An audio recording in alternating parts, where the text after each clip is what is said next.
Alrighty, chat. Let's get started, friends. How's everybody doing today? Welcome to another Healthy Gamer GG stream. My name is Alok Kanoja. Just a reminder that although I'm a psychiatrist, nothing we discuss on stream today is intended to be taken as medical advice. Everything is just for educational purposes only. So for those of you all that are new to the, or for those of you that weren't aware, we're doing an awesome interview today with an amazing creator. BBNO Money will be joining us very, very shortly. Hold on a second. Let me just find out where I'm going. And we're going to be talking about whatever he wants to talk about. So hope y'all are doing well. Oh, okay. And yeah, let's go ahead and hop in because we're running a couple minutes late. And hope y'all are doing well today, but we can just jump right in, chat. What do y'all think? Should we just do the jumping? The jumping?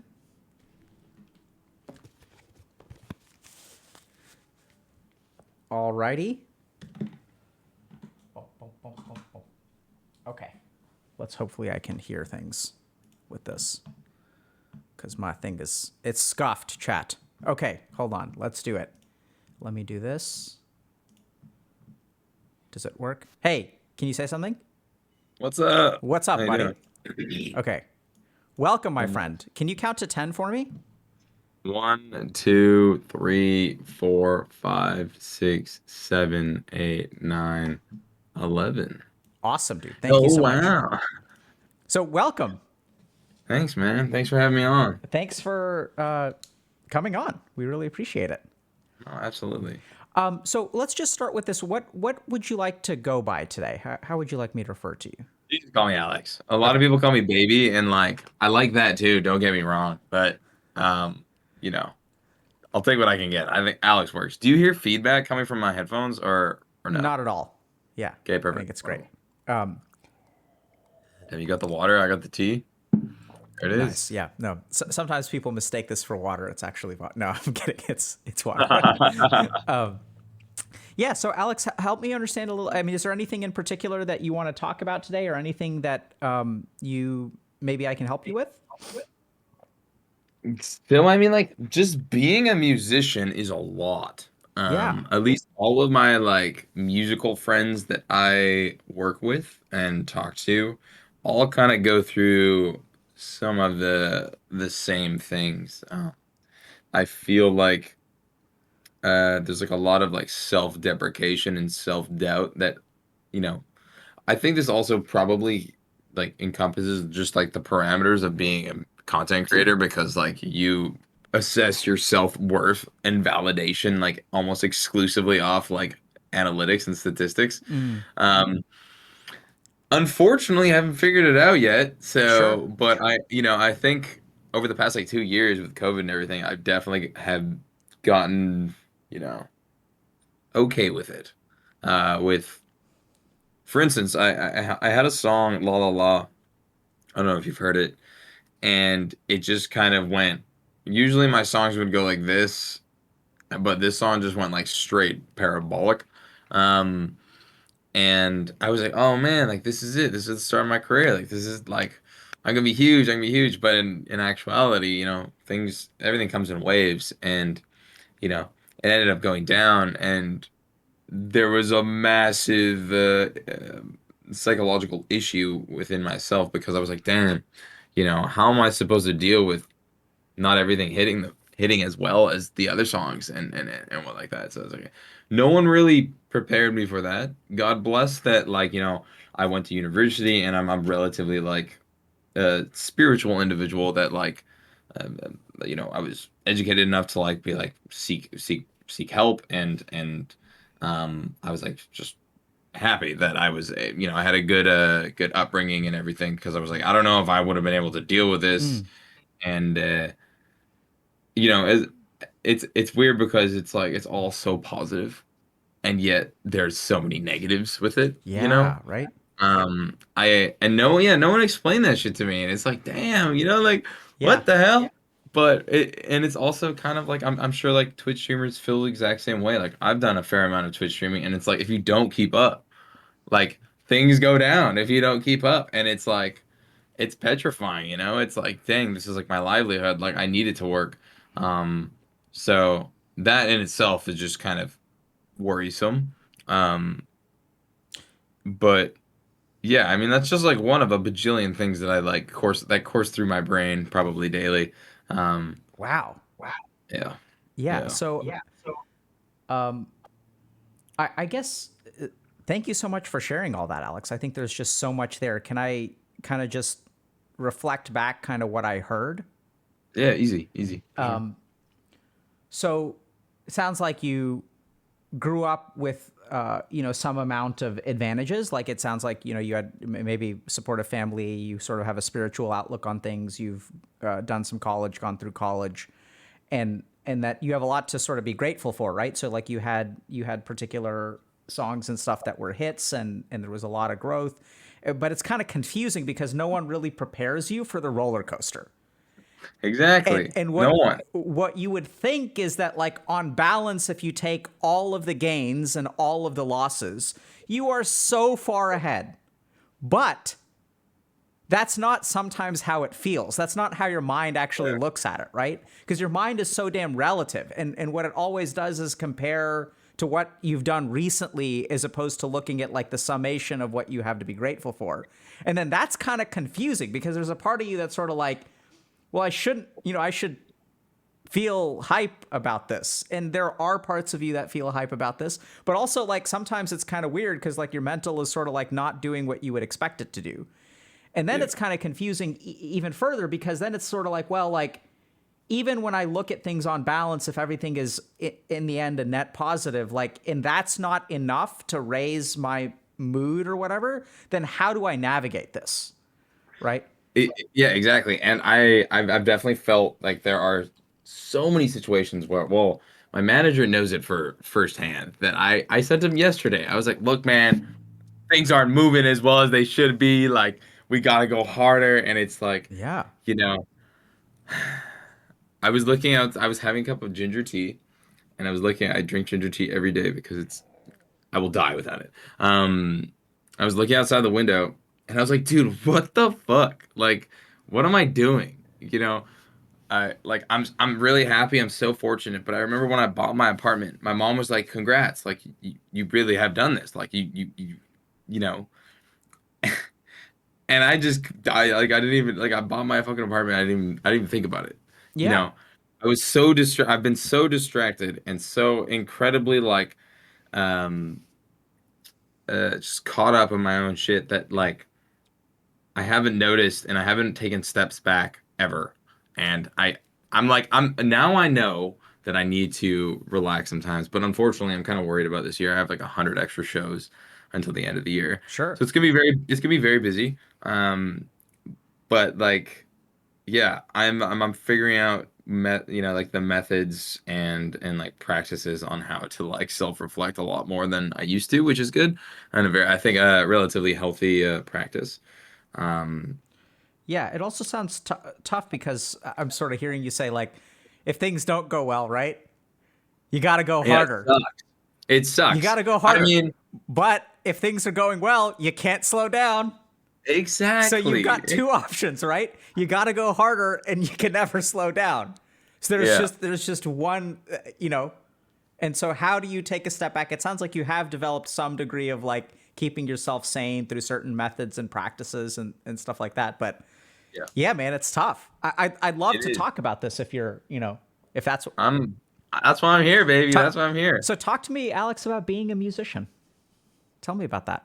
What's it It's like? really like a beautiful thing. You know, I started making music because I was with a bunch of my friends. We were smoking a bunch of weed and we laughed over beats. And immediately at that moment, I was like, this is really fun. Like this shouldn't have been as fun, like the creative process of just like making something and like making, which I wouldn't call art back then, but sure, it's called art. Um, Why wouldn't you call it you art? know, well, the first song was not art. That was that was some crazy, yeah. But now, now I call it, sure, it's art. I don't think I make like Kendrick Lamar level music But the goal is to obviously get to that point where it's my music is so undeniably like good that people just will allow me to be Baby No Money and forever. Um, and yeah, being a musician, it's very interesting. And I wasn't that musical when I was growing up. My mom forced me to play piano, but I couldn't read. Um, so I just kind of like You couldn't read found. piano or like Oh yeah, I can music? read. No, I can read. Trust me, Okay. I can read piano, or like notes, and I still actually struggle with like keys, but I think I have a relatively good like understanding of what sounds good and what doesn't. And I think that's more important in itself than actually having like the technicalities of making music. It's just like being creative and then just like being okay with whatever you're making. Um, What is what? doing. No, No, keep go going. ahead. Sorry. I just Oh, have but like yeah, everything you say. I have so many questions, but just keep going and I'll that's great. That's jot them great. down. I guess being a musician is great. Doing shows, it's kind of interesting because from an outsider's perspective, you would assume that I've been making money from shows, but it is very difficult to make money doing shows. And that's not obviously end all be all, but like I remember when I would go watch people at like 500 capacity shows, I'd be like, dude, he must be making so much money. Like he's so cool. Like, but in actuality, you're just like losing money So because you're like paying for it's production, you're making this show, like you're paying people, and it's like you're a business that is, allotting other businesses to flourish, essentially. Like, and it's great. My videographer, who's one of my best friends now, well, he calls himself the director now. He has a kid and he's bought a house, and I genuinely feel like I provided him a lot of money, and he bought a house, and he's happy, and it's like, it's just like he like fired a bunch of other people, or not fired, but like stopped working on other projects, and like just kind of works on mine, and it's beautiful. And like I have offered the ability to do that for him, and we both like always reflect, and we're like, dude, like every time I go over to make a music video, it's more like it's like a retreat because we just talk about everything. We talk about health and like wellness and everything, and yeah, I don't really know what else to say other than that, but if you have some questions, we can riff on yeah, those. absolutely. So I'm just sort of you're talking about doing a bunch of shows and how maybe you don't make as much money as you think, so maybe baby no money for real, you know? You know, it's weird because my dad's ran like a housewares business for like 40 years with his father. And he was like, if you spend more than 7% on advertising, you're losing. Hmm. And I'm like, 7%? I'm spending like 75% of my Hmm. gross income. And it's like, oh, but I have a weird relationship with money we can talk about later too. But yeah, ask me some So questions. yeah, so tell me, you say that you have a feeling of what sounds good. Help me understand where does that come from? Well, when you make music that is just like objectively dog shit for 4 years, and then you end up making music that is just objectively decent, you kind of just know what's happening. Like I've made like 700 songs probably, and I Wow, don't that's a make music lot. as much as I used to anymore. Yeah, it's a lot, and like only 100 have seen light of day because you make a bunch of garbage. Um, you just like kind of figure it out. I don't really know how to explain it. When you made a good song, like you made a good song, and you usually make it really fast. And when you make it really fast, you're like, oh wow, like this one's gonna connect. I know it's gonna connect. And you have this weird, like deep, profound feeling that it'll work. Everything with that song will work, and just like things kind of magically just put themselves into place where it's like it seems like it's luck, but it's not. And T- yeah, that I guess that's the best like descriptor of how to know what sounds right or how to know what sounds good. You also need to be like pretty tapped in with what popular music is, the sound of popular music at the current state, because like for instance, look at Drake. Like this next song, like there's gonna be a new genre that's popping because of TikTok, and then like little do you know, Drake's gonna make like the exact same song that's like the biggest song in the world, and then his relevancy is still at key. So hmm. that's just how you do it. I don't know if he's necessarily doing it himself. I can't really see him being on TikTok 24/7, but if he is, then God bless Drake. Yeah, so that's so interesting because what I'm hearing from you, Alex, is like this almost like duality between, on the one hand, keeping up with trends, on the one hand, grinding, on the one hand, this sort of very like external process of making music. And on the flip side, also like almost a spiritual process, which has nothing to do with that, which is less this sort of like deep, profound feeling that you have where you like, you kind of know that you're like giving birth to something, right? And it's not calculated, it's not based on trends. And you Yeah. kind of just feel it and it starts coming out really fast and you just feel really good about it. No, 100%.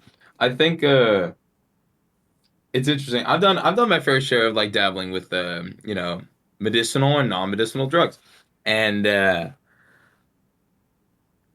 when you're making a hit song, there's nothing better. Like it's like euphoria. I can't explain it. Like you just like you're sitting there and everything's just flowing out of you. And it's like, I'm not the best freestyler. I'm not the most I wouldn't say I'm like the most creative individual. If I was, my career would probably be bigger.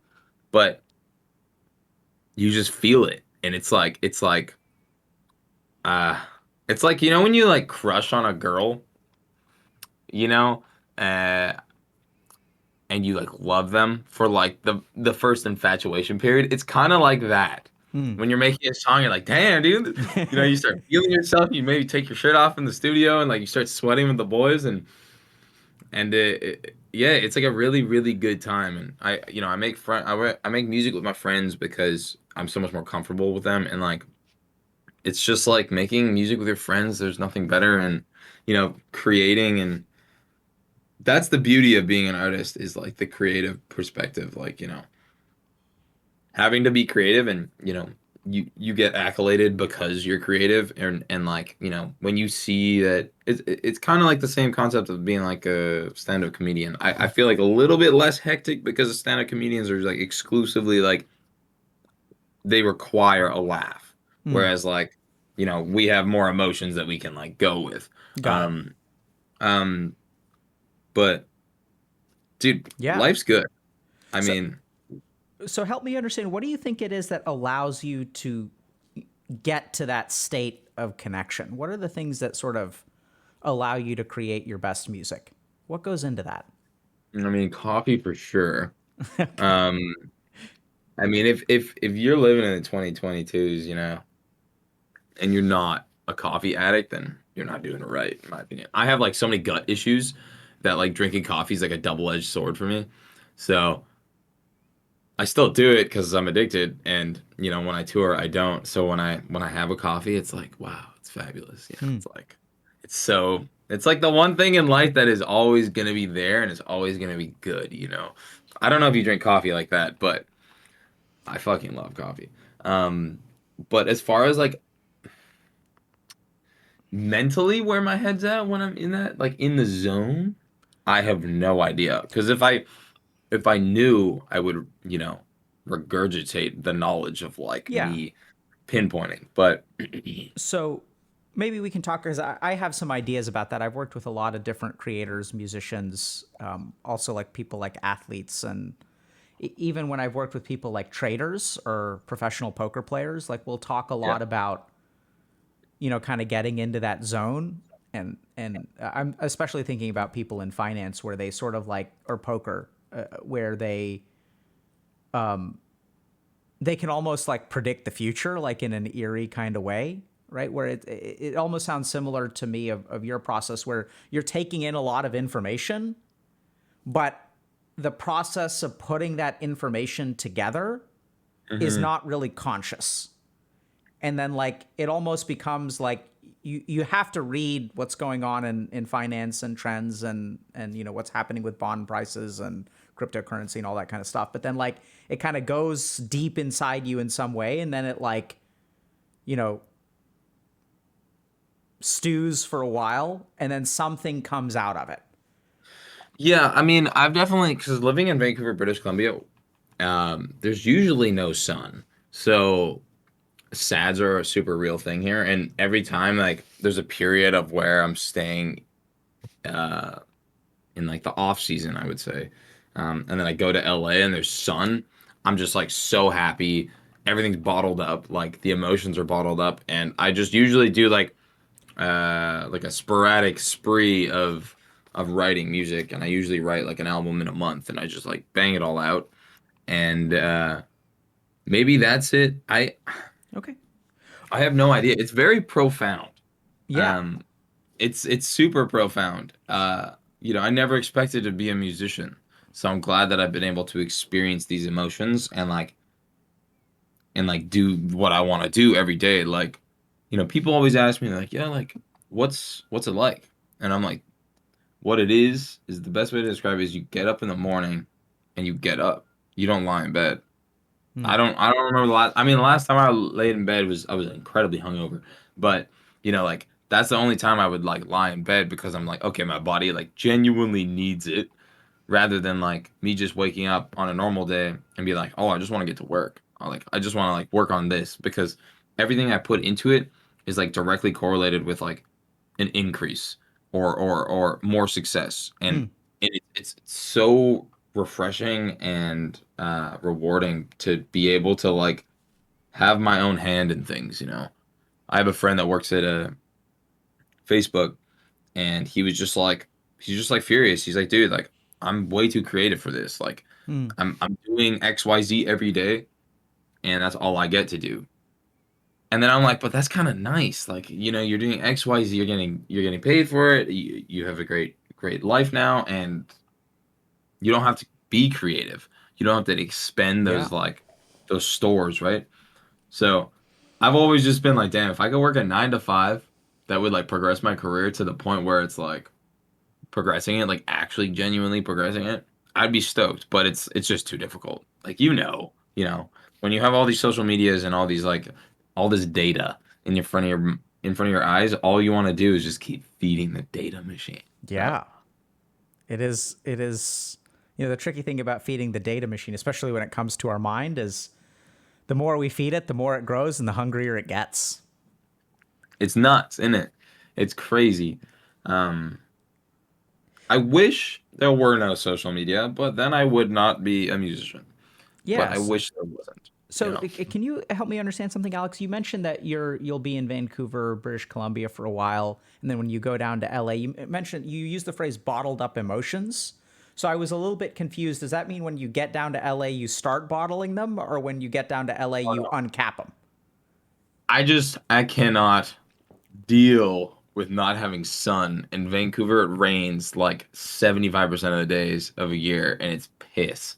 And it's sunny in Vancouver now, and it's interesting. My mom calls me every single time it's sunny, if that makes sense. So she's so happy. She's like, "Oh, I want to talk about the day. I want to do this. I want to do that." Whereas like when you go down to LA, it's just sunny every day, and people are so spoiled down there. It's nuts, man. They are spoiled, and yeah, it's just bottled up. I'm just like ready to write usually, and then it's like an expungement of sunlight and vitamin D when you walk down there. I like always. My manager always sees me just like lying outside on the pavement, just soaking up the rays, like shirtless in his neighborhood. So So, yeah. so it sounds like the emotions come out. Oh yeah, Okay. for sure. And then when you're in Vancouver, They're you they're kind they're of usually positive because I'm in a better mood to got be it. down there. So it's not like I'm, expelling the negative. Well, perhaps I am, but it definitely feels more positive. And so tell me a little bit, Alex, about how you manage. So you mentioned that you develop certain methods or practices that sort of help you keep you sane and maybe like you stay grounded with. Can you tell us a little bit about that? So I do a lot of meditation, and I practice mindfulness because my brain will explode. I am just a human, and there's too much data and information being passed into my brain. Um, I studied kinesiology at university, and I know the benefits of exercise. So I will sometimes slap myself in the face and be like, I need to go to the gym because I'm being anxious for literally nothing. And, you know, I'm having some crazy intrusive thoughts that I just know will be gone if I go for a 10-minute jog. Um, and, I can't really stress the benefit of physical activity. I used to be an athlete. It helps you sleep, it helps you eat, it helps you digest, it helps you be more of a man, be more of a woman. It helps you literally. It's the best thing you could probably do for yourself. So I know that deep down that whenever I talk to some fans that are like, "No, I'm like anxious, I'm depressed. Like, what am I supposed to do?" And I'm just like, I'm like, I guarantee you, you will feel better if you do like 30 minutes of cardio every single day for like a month. Just give it a shot. And like they always come back to like, damn, how'd you know? And I was like, bro, it's like it's not the information is out there. But it feels good that I can like actually provide some like relatively decent information because of my degree, even though I don't use my degree and it's completely waste of my money. But it was I got educated. It's good. And I learned how to copy from text and not get caught. So would you look at that? Um eh, does that kind of answer the question? Yeah. So you mentioned you meditate. You mentioned that exercise is really important, especially for managing some of your thoughts and stuff. When you say meditate, can you help me understand what you mean? Well, I just do like guided meditation. It's impressive that like a 10-minute to 20 minute of just like breathing, like proper breathing and like forcing yourself to relax and forcing your like train of thought to be somewhere else is like, dude, it's nuts how much it helps sometimes. Like if I'm overwhelmed, I have to take a step back and because it's just like what's the point of being overwhelmed? Like I already have gray hair, I don't need any more. And I think that's one of the probably the best things that I've been able to teach myself is like actually forcibly taking a step back when things are getting too hot. Um, How do you know when things are that, getting too hot? oh, I can feel it. It's like your nervous system's just firing.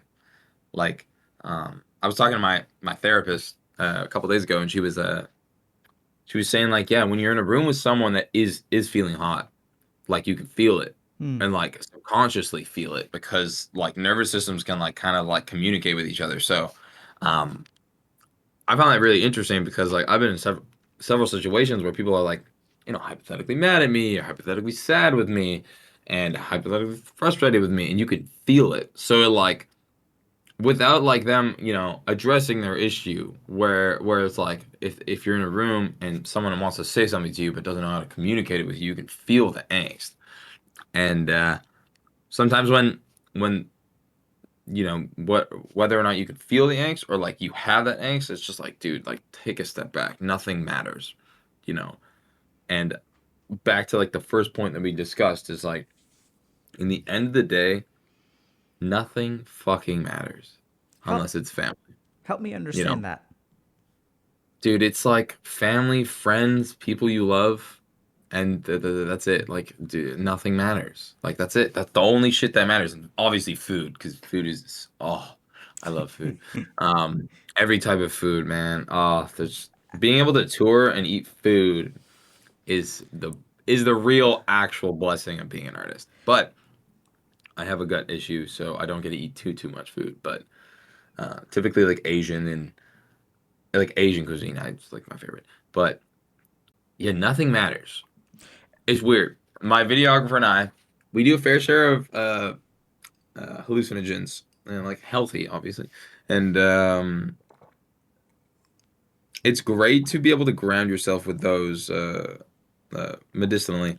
And we have had so many conversations where it's like, dude, like nothing matters. And I'm like, you are right.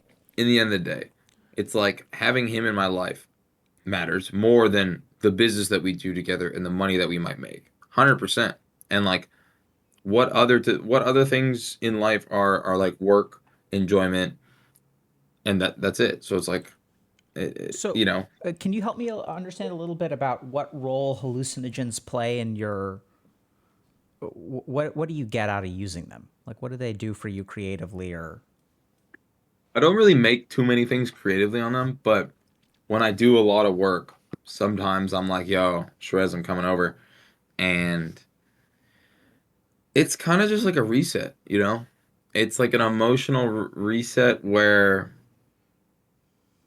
for that period you don't have to deal with anything that you've dealt before and you can just live in that exact moment. For instance, like LSD it's great. It's like an intertwined experience that it's like maybe the perfect definition of YOLO. You know, like Hmm. carpe diem, live in the moment, and you just live in that exact encapsulated high, for instance. And everything is super, super intertwined, and every single point and every single memory is, in my opinion, is stored as one. And I don't do it that often, but when I need it, I'm like, damn, I really need to like think about things. And Can you help me understand what is your sense of when you need it? Like, what do you detect within yourself that sort of tells you, like, signals to you, hey, it's like it's time for this. it's when you're ready. I don't know. Okay. Like you just know. It's just like I don't know. That's a good question, actually. Because I definitely will never do drugs when I'm not in a healthy place. That's just like stupid. So perhaps What me makes just that being stupid? because it will drive you down. And I've done mushrooms when I wasn't in a good place, and I think it was a expelling. I did a ton of expelling, but it wasn't a positive experience. Hmm. Um, and I believe that life should almost exclusively be positive. And you know, surround yourself with like my team is amazing. I was at the Junos, and everyone on my team is so positive and so charismatic and loving, and you don't find that often in the music biz, and usually it's more like just business is business. Mm. But I like the wholesomeness is what I kind of strive for with people that I work with and people that like genuinely care about everyone else's well-being. And it's really nice. And like having like I read this book called Nonviolent Communication. I can't remember that Marshall something. I don't know. You probably read it. Great fucking book for business, for relationships, for this, for that, for family. And it just like has offered me the ability to like really grow and figure out the most effective ways to communicate and to have a safe workplace and like emotionally safe workplace and whatnot. Um, I don't know where I was really going with this point, but when I know I need to do them, it's just like I just wake up one day and I'm like, fuck it, let's go have some fun. Okay. And you know, I don't do it. I don't do it because I need something.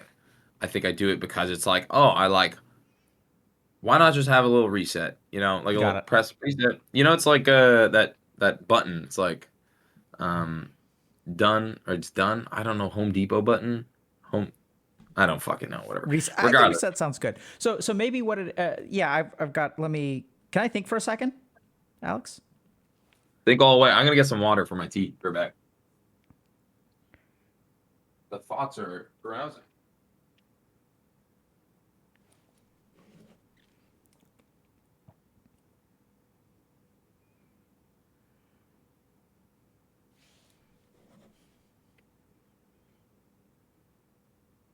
Am I well lit up enough?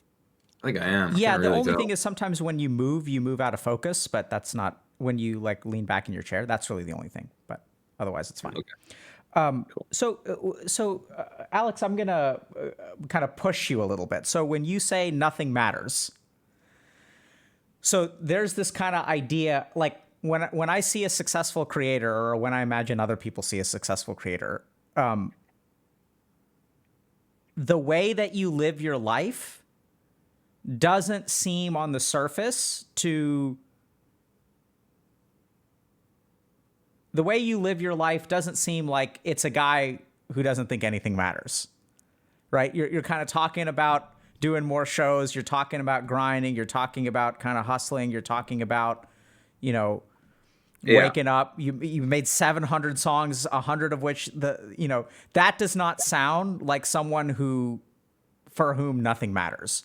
And I it gives me life. It doesn't. Okay. It's hard because I'm figuring out how to perpetuate the nothing matters. Um, I think that truthfully, I know deep down that like me making a new song, it's nothing matters. It doesn't matter. It doesn't. Why It's like not? because it just doesn't. I do it for myself, absolutely. but like I'm just a speck on Earth. You know, like we're all just specks on Earth.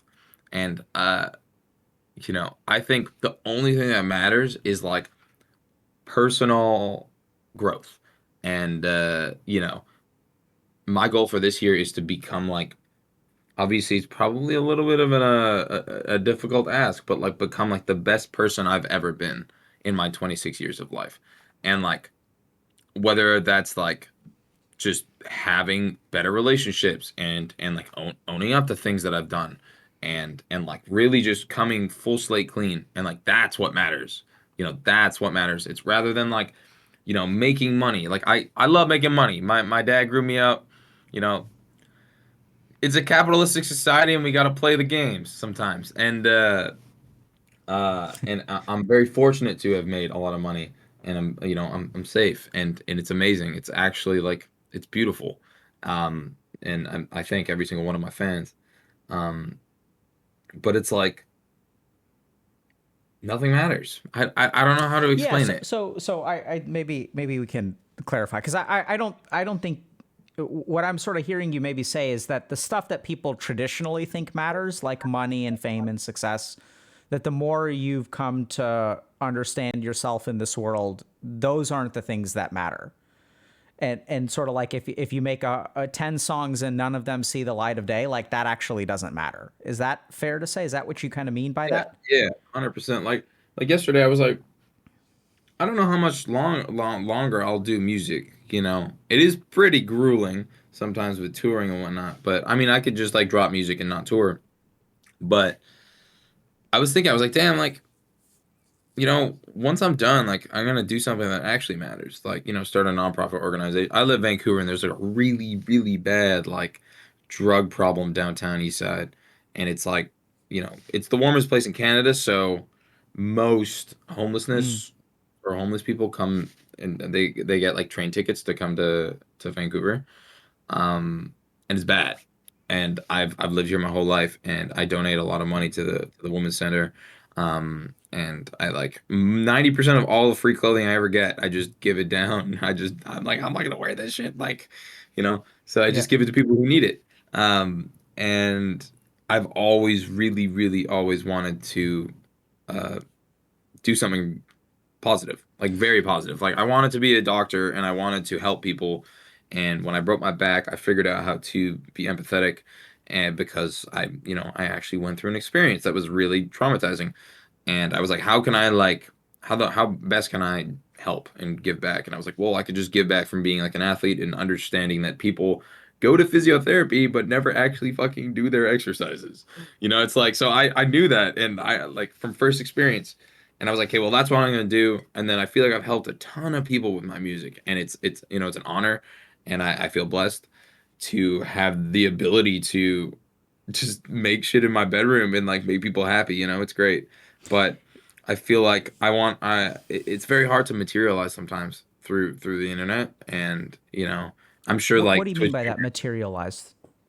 Well, unless I'm doing shows, like I don't see my fans. Like I don't like every time I do a show, even if it's sold out, I'm like, is anyone here? Like just like Mm.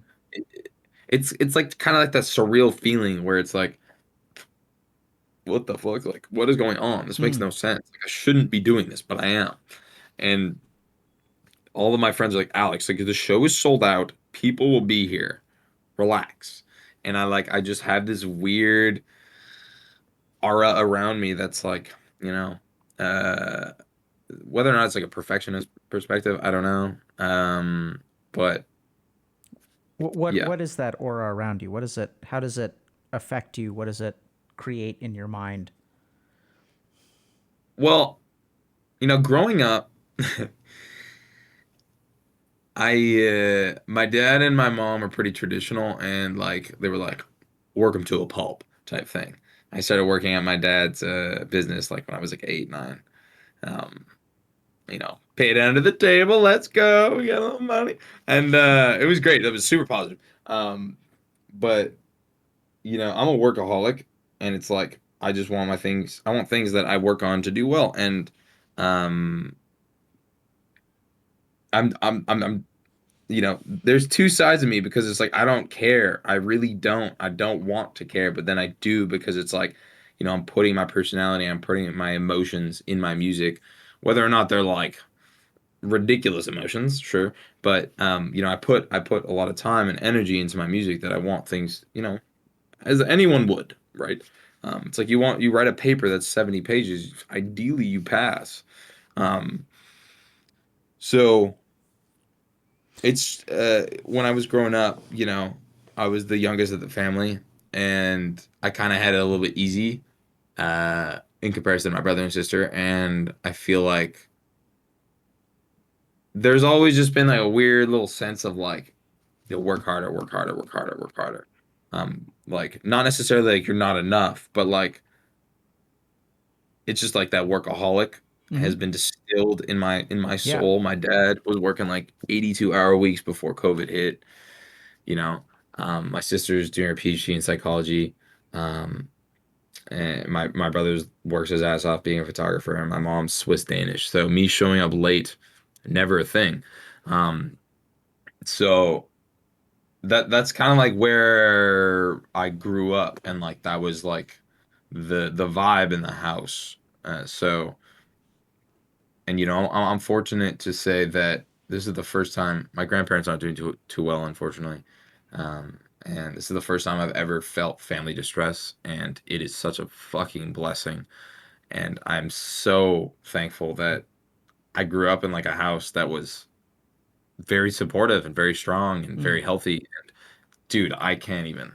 When I have kids, I got to do exactly what my parents did, and I just like I can't thank them anymore. Soon as they're ready for me to buy them a house and buy them whatever they want, like I'm all there. Like anything they want, I Mm. just like can't repay them anymore. It's fucking So, amazing. so Alex, I'm noticing that there's a lot of two sides to the coins when I hear you speak. So like kind of on the one hand, you're sort of saying, there's this workaholic tendency, and then on the other hand, like nothing matters and like what's important is important. On the Yeah. one hand, you're very calculatingly because that's what you got to do in the business, right? Like stay up with trends, work on your socials, like, cultivate that kind of thing. And on the other hand, like none of that stuff really matters. You could focus on making music, or you could do shows that you feel really grateful for the opportunity to like help people and support people and inspire people and make good music. And at the same time, you kind of feel like really disconnected from them. Even when it comes to things like health, like you're someone who really prioritizes your health, and at the same time, sometimes you're hungover from time to time and things like that. You kind of go too hard, maybe eat a little bit too much. And even when it comes to things like the positivity, it's like so when I sit with you, I get the sense of someone who's very optimistic, someone who's very hopeful. But we sort of see, or I'm sort of hearing, like you'll use words like grueling, right? Like what you're setting yourself up for is going to have dark moments. And what I'm kind of curious about is like, so I almost see you as like just all of these. I think on the surface, people may think they're conflicting. I don't necessarily think they're conflicting. I think it may be like integrating opposites as Yeah. opposed to conflicting. But I'm kind of curious, like, can you tell us a little bit about like the grueling part and like the hard part and like, because most of the artists I've worked with, I mean, I think it's the shit that makes their music and art so profound. It's not the highs, or Yeah, or 100%. or 100%. it's the dawn after the dark night. And what I'm getting from you more today is the dawn, and maybe we're just catching you on a good day. But I'm super curious about sort of your creative process and what you've been through that's hard, or like, can you share a little bit more about that? Yeah, so I guess there's like two sides of the business, right? It's like the music itself, and then like touring itself. And music is chill, totally fine. Just make it, put it out, hope it blows up. Fingers crossed. Do a lot of marketing, make a bunch of TikToks, make funny Twitter posts, and have fun with it. And but touring sometimes it's tough. Um, you know, I have been dealing with like chronic sleep issues for like 4, 7 years. So I'm sleep deprived like almost 24/7, and I'm probably burnt out for the Hmm. past 2 years. Um, and when you're touring, especially if you're flying, it's it's like you go to bed at maybe 1, you wake up at 4, you go to the plane, you rinse and repeat for months. And it's amazing. I love it. Being on stage is what makes it beautiful. Um, but it's just like it's exhausting.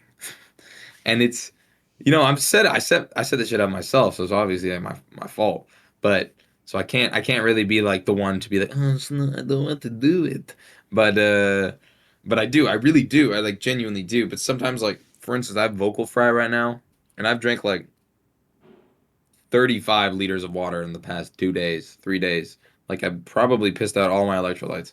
Uh and I get scared because I'm like, oh shit, like if I blow my voice right now, like the next month is gone. Hmm. And like that's the stressful thing. I used to be totally fine with doing shows, but I ended up blowing my voice in Australia one time. And then it just like has never really gotten better. And then I developed this like thing called SIBO, which is like small intestine bacteria overgrowth. And I can't eat dairy, can't eat sugar, can't eat gluten. So the touring I'm eating is not ideal as it used to be because I used to eat the good all the time. But I go for Vietnamese food, and that's like the one thing I love the most. But yeah, it's just difficult. Like I didn't expect it to be as tiring. Um, but it's all worth it because you get to see the people that make your life. It's it's like I do it for myself. I make my music because it's an outlet, and I'm so blessed to be able to do what I do.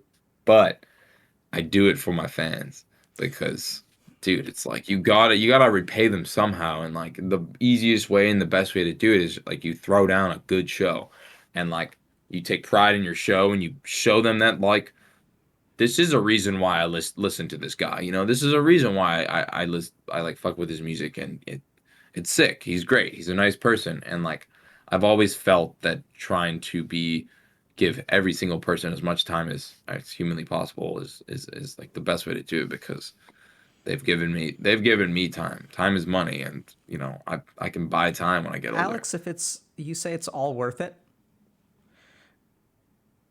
if it wasn't worth it, would you be able? Would you know? Would you notice? Would you let yourself say so? Yeah, 100%, 100%. I'm pretty aware with when things aren't worth it. I don't know what else I would be doing regardless. I do want to go back to school when I get older. I want to get like a degree in nutrition and work for like a rugby team. Um, but I don't know. I really think it is. I really think my life is amazing, and I'm so happy to do what I do. What do you And do with the parts of yourself that doesn't feel like it's amazing? Those parts that, I mean, so because this is sort of what I'm getting from you is like I understand that, I see that you're resilient. I think that definitely. the challenge is that I think there's so many artists who can't do what you've done. Right? They're the ones that wake up at you go to bed at 1 in the morning, and then you wake up 3 hours later to catch a flight. And in the grand scheme of things, I think you've developed a healthy amount of detachment, is what I would call it when you sort of talk about nothing matters. And we can talk about spirituality and stuff in a second. But like, bro, like that sounds rough, man. Right? Like, Yeah. you know, I Dude, mean, sleeping on flights, I wish first class wasn't so stupidly expensive and sleeping on flights was like applicable for me. I put my mask on, I put earplugs in, and then like the neck pillows, I wear it like this. So it's like a little like Teletubby, and I like put my head on the side. yeah. And dude, yeah, I just wish I wish I got like I mean, fuck the plane, dude. I hate planes. I know. I mean, I like Alex. There's a part of me that's a little bit worried that you're kind of like you're eating up your life energy for the sake of what you do. Like, your guts kind of going out, like you're having trouble sleeping. Like, I'm not trying to make a mountain out of a molehill here, but I'm No, it's good. you know, it's there's a part of me that's like concerned about the price that you're putting yourself through.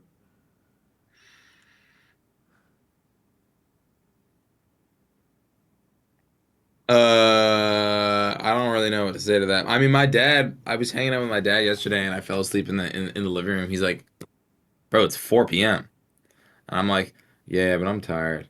Um, and he's like, you're burning it too hard. This life you lead is too hectic, and it is, but it's fun. I love it. I am an I'm I love it. I How much of it is that you love it, and how much of it is that you can't afford to do it any other way? Right? Because I'm sort of hearing, because I think I'm hearing both. I hear a lot of genuineness, and if my questions are offensive, please let me know. But I'm also like Oh. wondering, because I think part of the challenge is that when you love it, it's so much easier to sacrifice yourself for it.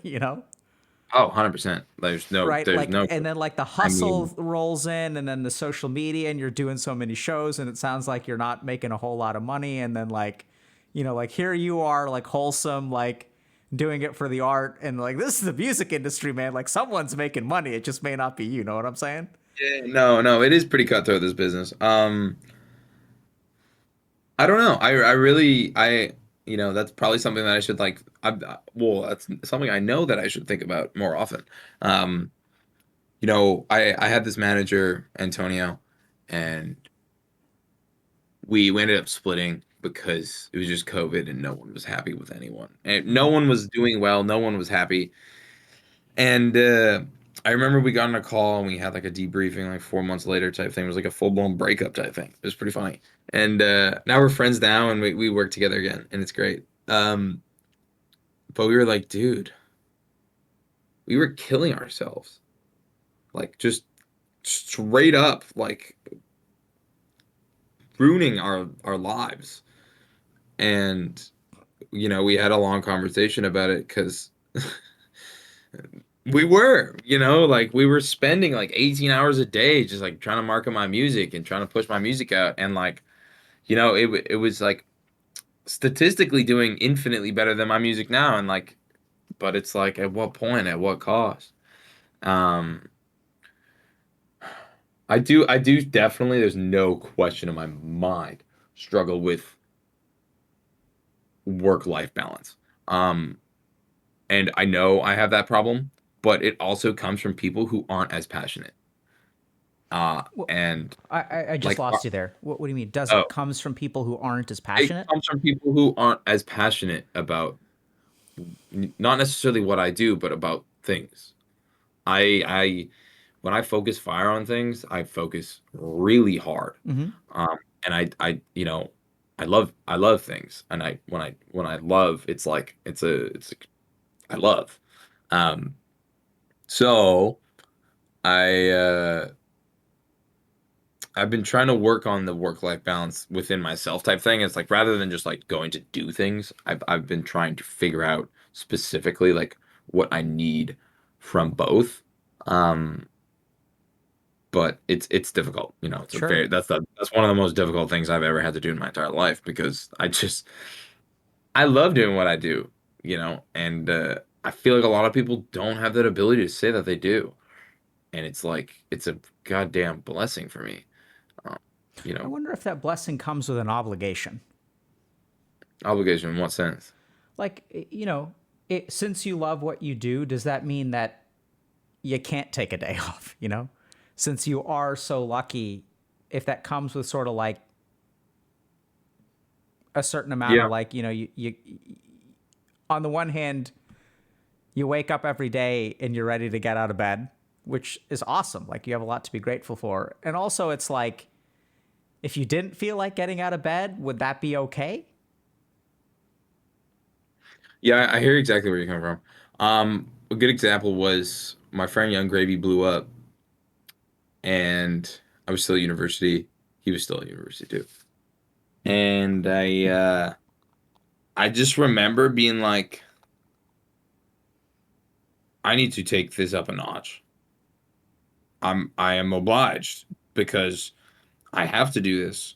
No one else is granted the opportunity to have a frequent collaborator, like the most frequent collaborators of both of our behalves, blow up. And then I'm just like, dude, like we have an EP together. Like this is go time. Like so I stopped like partying and I started drinking coffee at 3 in the morning and like sleeping less and just like working my ass off because I was like, I have to do this because I look down in the future, I'm gonna shoot my feet, like I'm be like, why didn't I try? Like why didn't I take this opportunity of a lifetime? And maybe that's kind of where it came from, like Alex, I like yeah, I don't know. what does it take to succeed in this business? Um, a lot of it is luck. A lot of it is facade. A lot of it is What was that facial expression? I asked you, what does it take to succeed? And it's interesting because you're so positive. And I was expecting a positive answer. It takes passion, it takes love. But you're like, oh fuck me. I don't know. I mean one the biggest thing is just good music if you can make it, and two is a lot of it. Because at what point if you're making good music often are people not going to want to tune in? You know, Hmm. that's just like a recipe for success. It's like same with like clothing. You make good music or good clothing often. Why wouldn't people want to buy it? You make good food all the time, new recipes. Why Hmm. wouldn't people want to come to the restaurant? You know what I mean? It's like you just have to be innovative. You have to be creative. You have to be always on your toes. Um, I'm hearing what it and that's takes it. is all the time. That's all the time, 100%. If I like I did my first 10,000 hours before I blew up. So, you know, if that's a consolation of how much work this fucking shit takes. Tell me about Uh, the luck in the facade. well, you got to be interesting. I mean, I'm very fortunate to have presented my branding online as me, and I don't have to do anything else. I don't have to be anyone else, and it's great. And I don't have like imposter syndrome, and I'm very happy that Hmm. I've done that, and I just get to literally be myself on a constant basis. Um, and I think that's also like a selling point with my brand is a lot of people like me. I'm just a nerd, I'm just like a gamer kid. Like I'm wearing a Diablo 3 t-shirt, like, and I feel like people can relate to that. And I'm glad that I have been able to offer people a ton of like a safe place to relate to. Um, whether or not like my music is PG, but I mean, fuck it, who cares? Um, I'm not hearing much uh, of a facade. I'm kind of confused because what I'm hearing is that this is actually like authentically who you are. So what do you mean well, by no, that? no, no, that's for me. That's what I'm saying. I just like, dude, I met so many musicians, Hmm. and they're not at all like what they perceive themselves to be online. And it's like, yeah, you can fall into the world where you become that person that you've created, but you need people to live vicariously through you. So you need to be cool. You need to be interesting enough, intricate. Whereas like it's so interesting because I take Twitch as an example and streaming is everyone's real on it. There's just like no point of not being like on the unless you're Doctor Disrespect, I'm like legend, like perhaps he is a little Doctor Disrespect inside, but like there's no way he's like every day walks down and with coffee and he's just like wearing sunglasses and there's a green screen in the back. It's like he's obviously like there's some of him there, but it's way more difficult because you got to be on fire for like 7 hours, right? And that's just not for me. Like I did Twitch streaming for a little while, and there'd be days where I'd be like slam a coffee and be like go crazy, and then my voice would be hurting afterwards, and I'd be like, dude, I gotta just not do that. I'm just gonna watch Master Chef and just follow the beta or the yeah like the master meta. Um, if that kind of answers the question. Yeah, it's interesting because this may sound kind of weird, Alex, but you're just really different from most of the people that I've worked with. Like So I'm all for gratitude. I'm all for appreciating things, but like I don't I how can I say this? So I Hit me with imagine it. it's not a bad thing. So I was hoping that when we had this interview, there are creators out there, budding musicians, who could watch this and learn something from it and could really take away something about what's made you successful and apply it to their own lives. But what I'm really hearing is that there's just so much about what you have that I think it's hard for people to take that away, right? Like I think it's just so hard for people to take away. And that's why I'm so curious about where your understanding, where your gratitude, like where does this come from? Like I can't tell if you're I It comes can't from tell. the gratitude comes from all of my friends being like, Alex, wake the fuck up. What does that mean? Take a day off. Take a day off. Enjoy your life. Go Mm, outside. Touch some grass, like but that's where that comes from. That's where like my support group and my friend group is unbelievable. And I couldn't have asked for a better friend group. And you know, couldn't ask for a better group of real people that don't yes man me. mm. And if I send them a song and they hate it, they will say this is trash, Alex. Fucking go eat an egg. You know what I mean? Like, so that's where that comes from. Is like I'm blessed to be around great people. Um, but I mean, when it comes to like the to provide information of like how things have been done in my business is like I don't know how else to put it other than like just drop music all the time and do a ring of the social media. Don't discredit a social media because you might blow up on one social media first, and like just update it every day if you want. Update it once a week. Sure. That's all you got to do. That's like, and you just got to make good music. You just got to make good music. So however long it's going to take you to make good music should be the moment when you realize, or the moment that you're like, all right, now things might work, rather than from the get. Like I know so many musicians in Vancouver that like have been working on an album for 4 years, and it's like, why haven't you put more music out? Because like no one's gonna care about the album. And it's like you need to utilize your fan base, and like that fan base needs to help you. um and if they believe in you, they will share it, they will come to the shows, they will post the shows, they will um they're your team in the end of the day, and it's like it's great. I don't does Yeah, that is that kind of yeah, help? yeah. So let me see if I think maybe I had a bias in and of myself in that I wanted a romantic answer. I wanted Yeah, there's no romance. There's no romance here, man. no, I There's no mean, and I think that may be the message. Like, so what I'm hearing is like, here's your formula for success. The first is make a shit ton of music. Yeah, Most of 100%. it's gonna suck, and Yep. that's just that's how it is, right? Like it's like a numbers game, and the more you make, the greater the chance is. Like like it's almost like you're trying to bottle lightning. Like you got to Oh, catch those sparks. completely. That is it. Like unless you're the type of guy that's like a just like a genius like songwriter, like, but there's 10 a generation.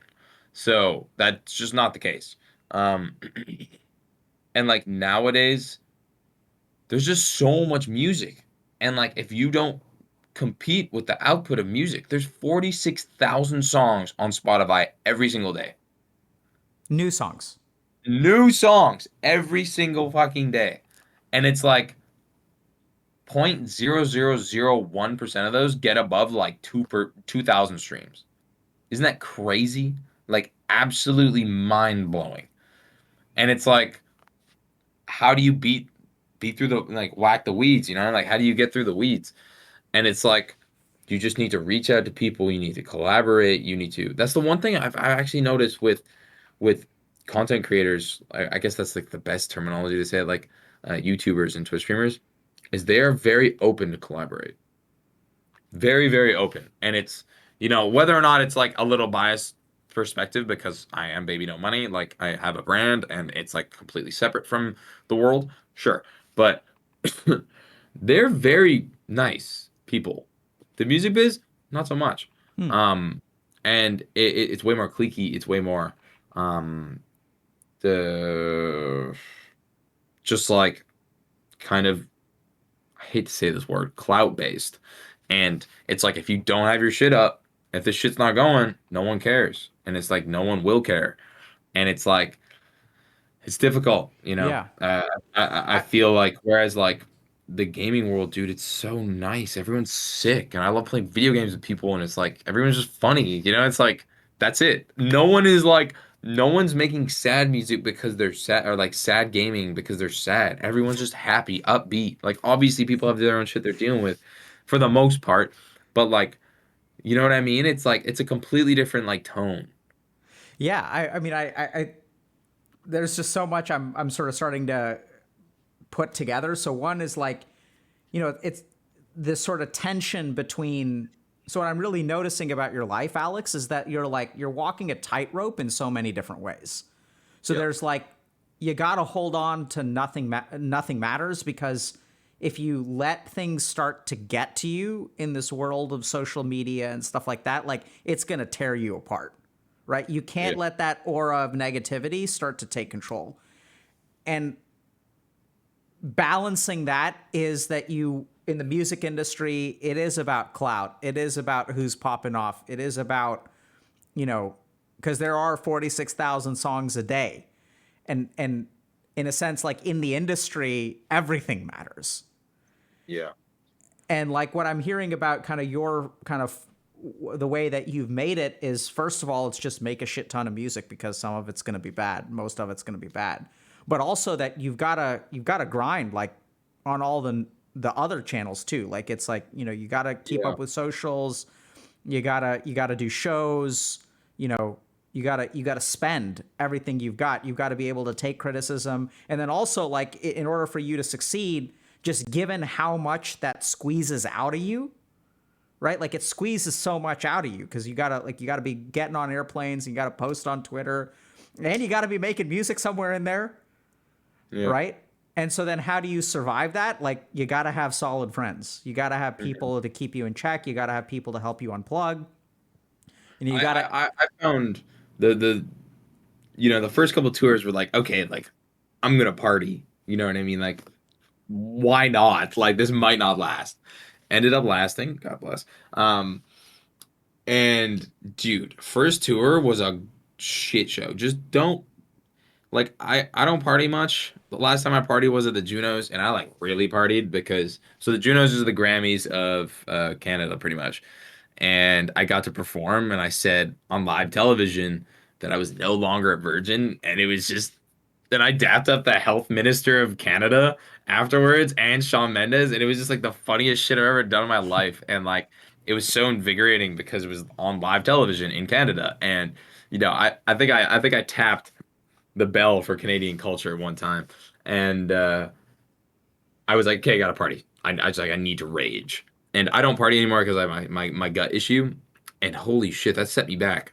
If I was legitimately on tour, I would have had to cancel shows. Like I was unable to speak for the past 3 days, and I haven't spoken. This is pretty much the first time I've had a conversation, and I'm glad because I'm using the muscle yeah, again, and I got to go tomorrow. But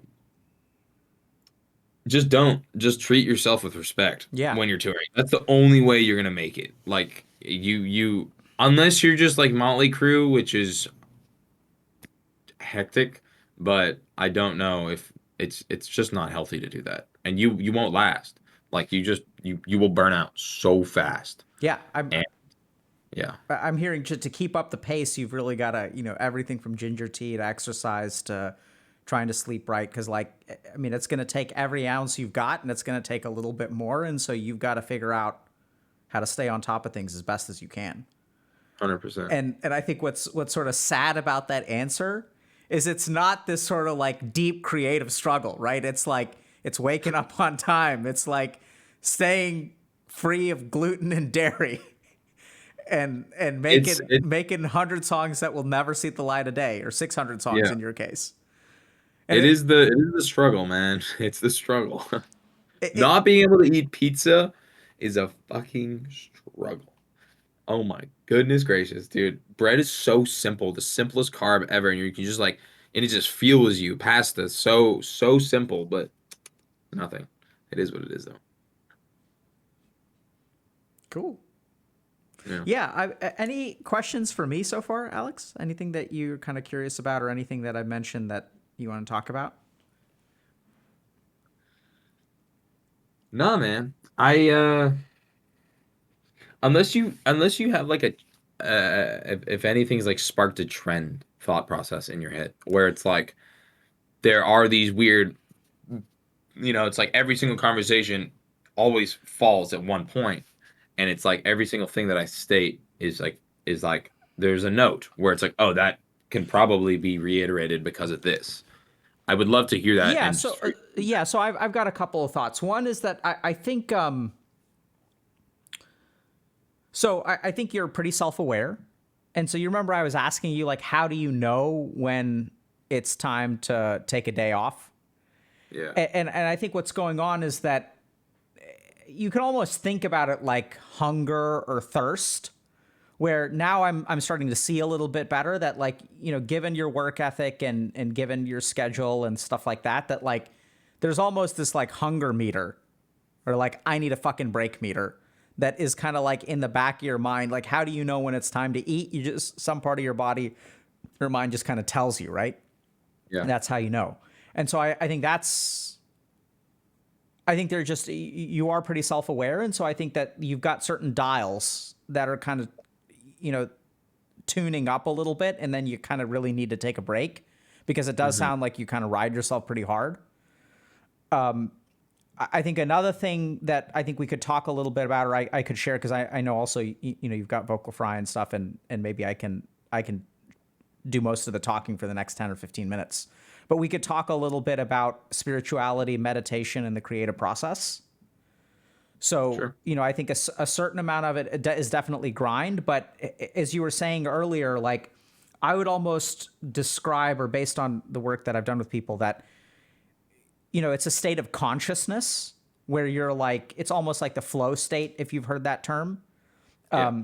But where kind of ego is out of the picture, metrics are out of the picture, like, even you are kind of out of the picture, and what you really are is like a conduit for music, and then everything is kind of flowing, and you kind of said that it happens rapidly, right? It's not like this analytical editing towards perfection kind of process. It's like, it's very spontaneous.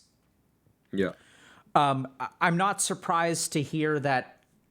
So the thing that I've always struggled with in terms of helping people get to that state is, I've noticed that some people, I do think, not necessarily in the moment, but that substance use maybe a week before helps you get there in a weird way.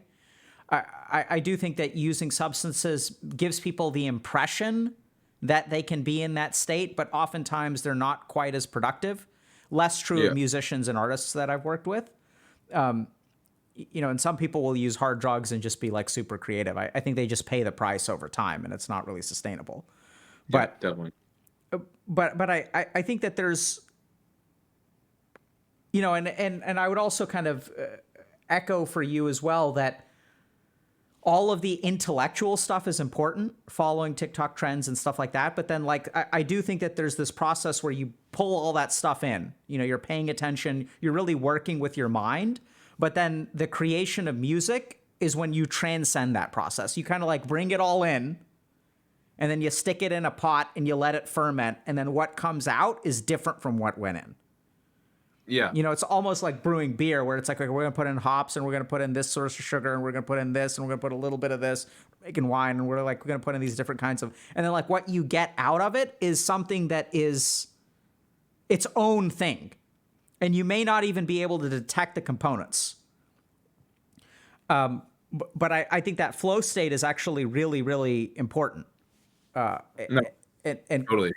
and cultivating it. And I think that's where I'm not surprised, or I'm happy to hear that, you do exercise, you do take care about your diet and things like that, because I think all that stuff has to be there in order for you to really channel that state of consciousness. Because the thing is, you Yeah. can't call it up. It's not a skill.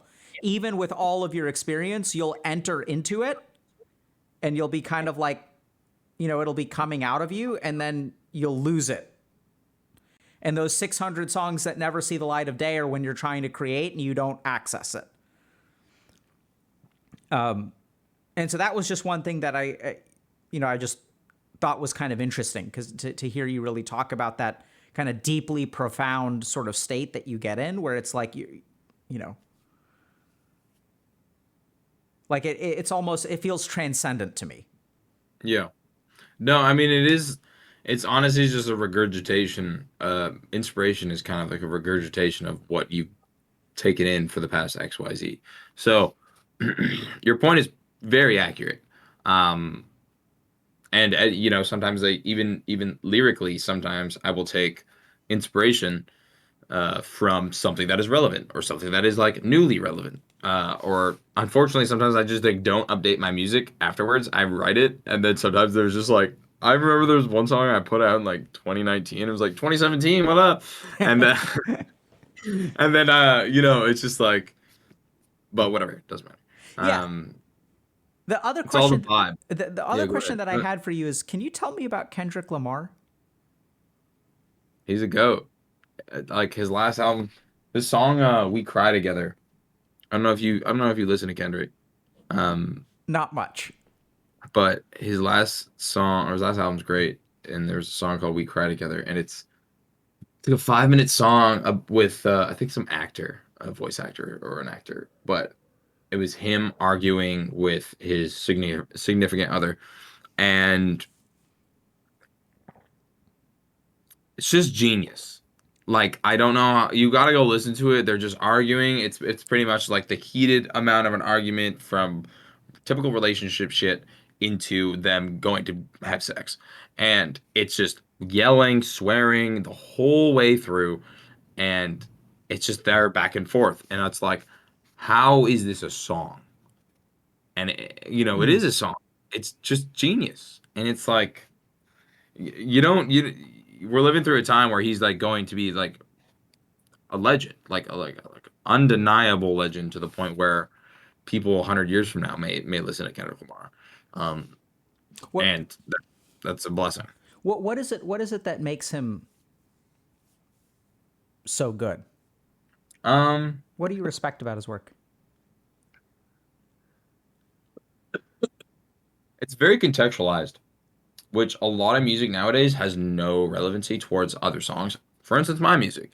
Um, and he, in a day and age of singles and just one type song drops, he still drops albums that are albums.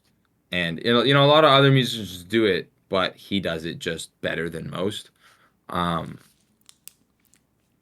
Can, that's pretty much it. can you It's help? just admirable. Can you help me That's all. understand, what do you mean by contextualized?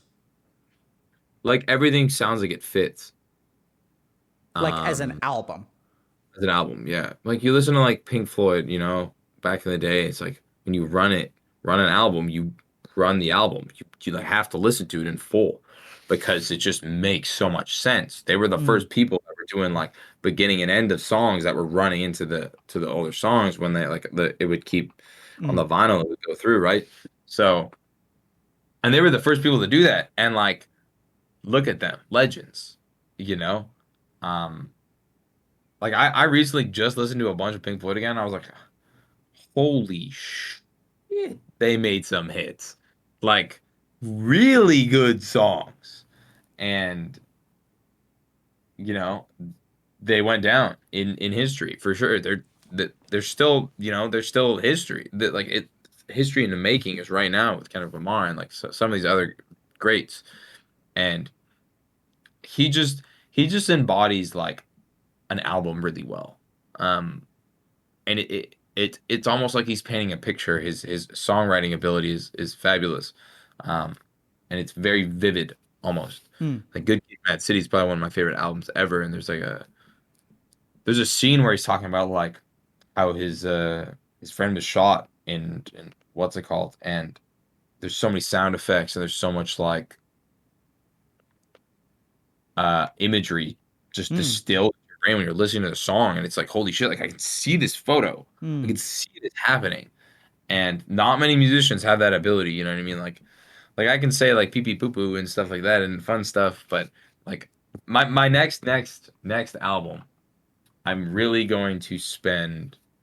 I'm gonna dial it in, and I want it to be the best work of art that I've ever made, unquestionably, to the point where it's like, it's one of those things you nod your head and you're like, all right, like he did his thing here. And then at that point, I don't know what I want to do with music afterwards, but that'll probably come out next year. And I'm excited to like go to an island and get a studio and stay at this island for 2 months and turn my phone off and just let it all out.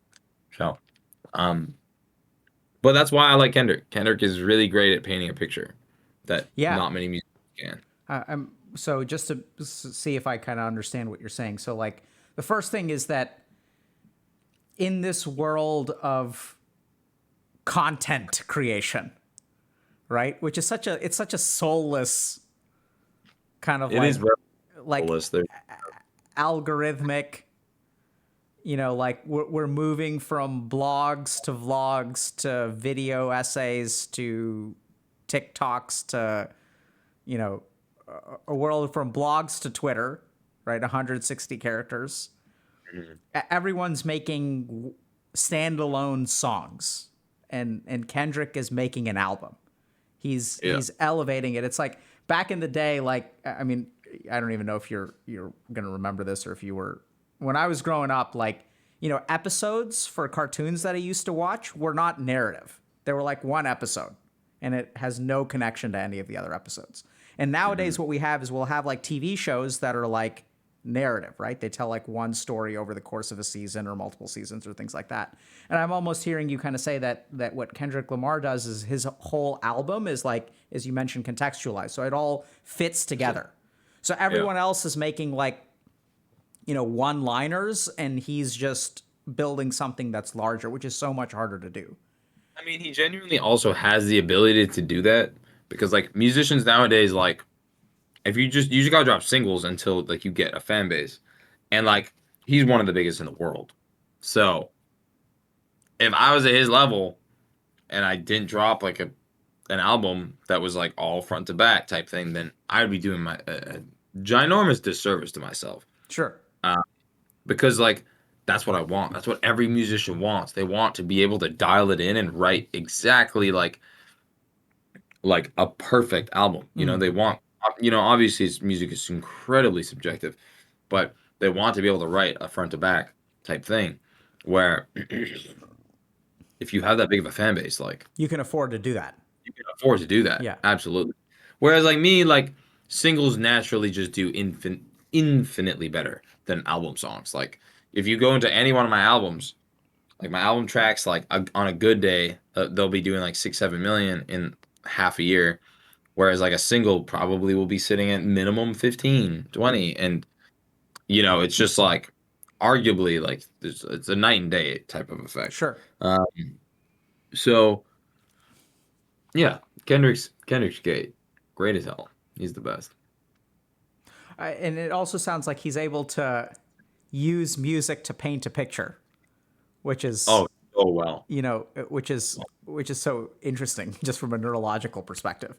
Like I'm so Yeah. curious what's happening in the brain in terms of how that happens. You'd be surprised. It's funny because we know absolutely jack shit about the brain, right? So maybe in the future we'll know. But I actually like I want you to go listen to We Cry Together after this Sure, I and will.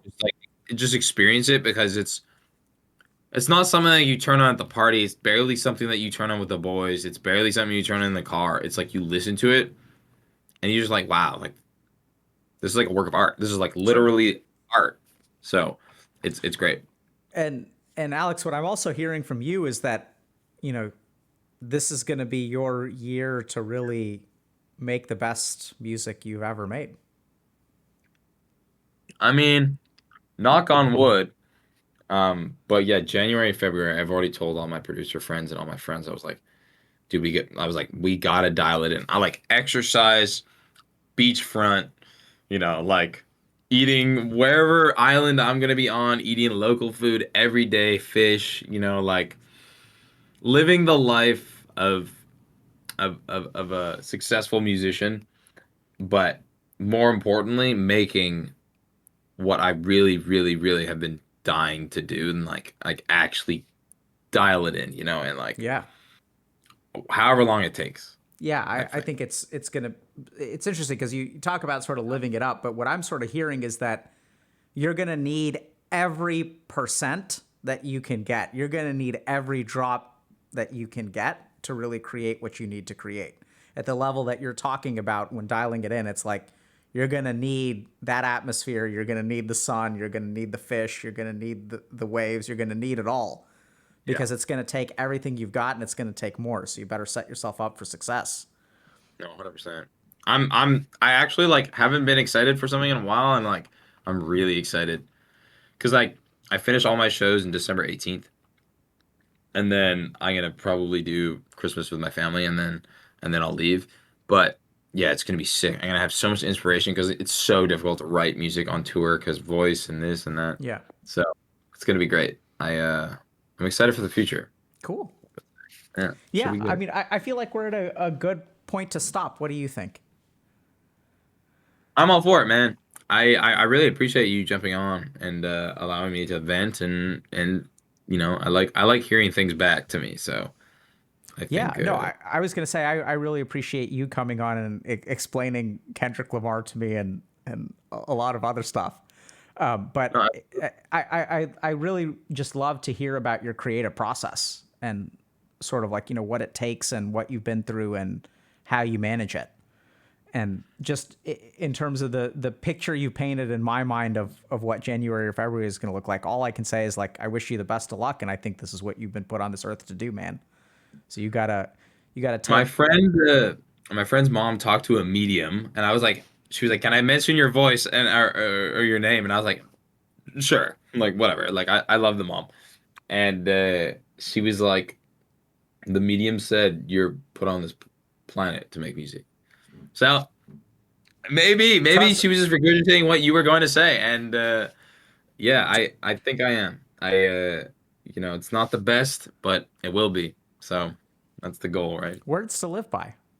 Yeah. Thank you very Res- much, man. Oh man, thank you. I ate like 6 halls during this and drank like 4 cups of tea. So we're hydrated, and now I'm gonna go get some food. So thank you for Sound, your time, man. sounds like a plan. Thanks so much for coming on. Best of Oh, luck to you, man. absolutely. Take care. Cheers, Bob. Have a good one. Um, oh shit, I forgot about meditation. It just felt like such a good place to stop, but um, listen to Kendrick live, dude. DMCA, friends. We can still meditation. We can still meditate. I will DM him, but he probably shouldn't be meditating right now if he's drinking ginger tea and you know chain using cough drops. So we can still meditation. No, I mean you can do some meditation while you certainly shouldn't teach meditation while ill. That's a mistake. Yeah, what do y'all think about Kendrick Lamar? People don't get DMCA striked anymore? What nonsense is that?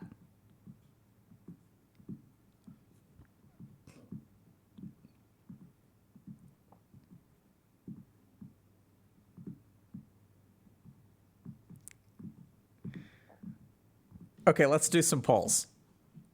Y'all need to explain this to me, okay? Chat. Okay. Let's. Okay. Let me figure out how to do this. Manage poll. New poll.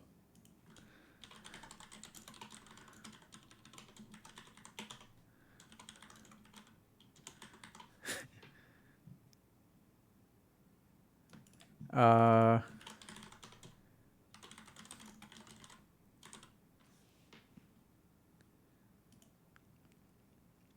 all right.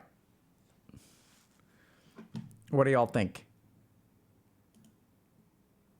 Delete the VOD. Okay, so a lot of people think that he is the GOAT. Yeah, I mean, I can just mute, but then that's where I could mute the audio, but then you're gonna just be sitting there watching me in silence.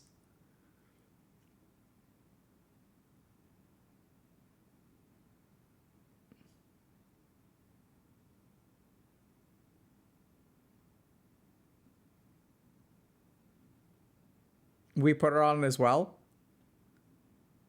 Okay, we cry together off the new album. We could do that. We can try that. Hold on. Okay, we could start. So, I assume it's on less Spotify.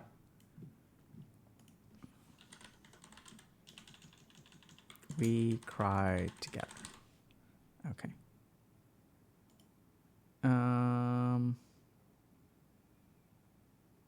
I'm trying to figure out how do I.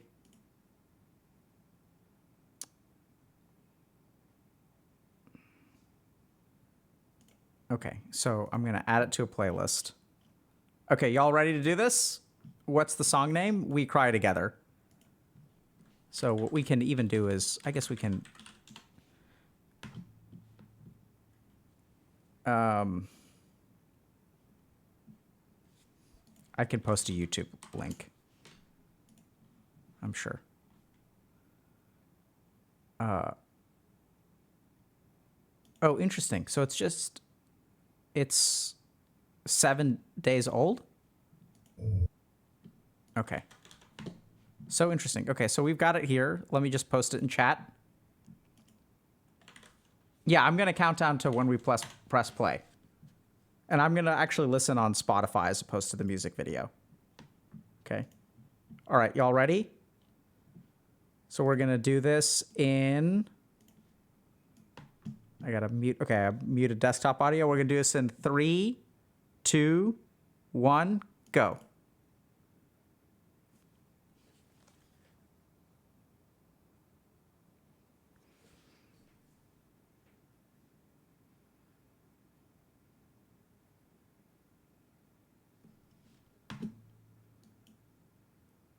This is meditation for the day, chat.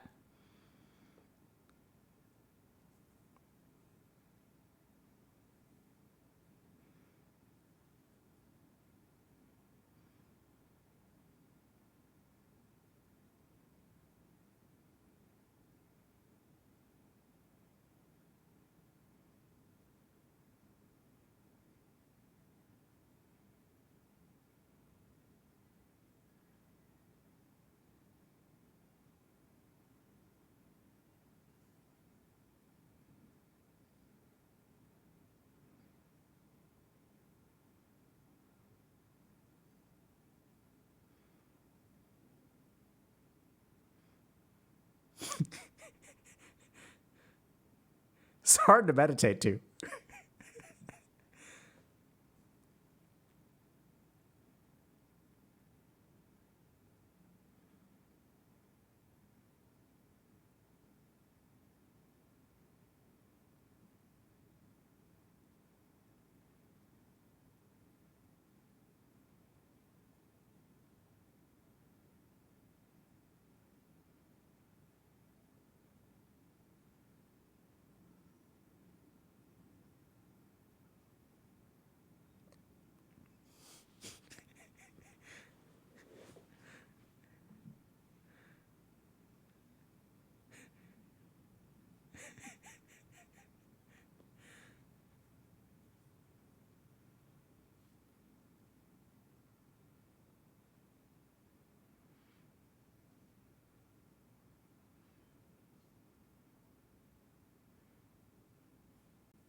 I feel like I may be able to enjoy this more if I weren't an actual therapist.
What does that even mean?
Well, listen, I'll tell you what. It's something.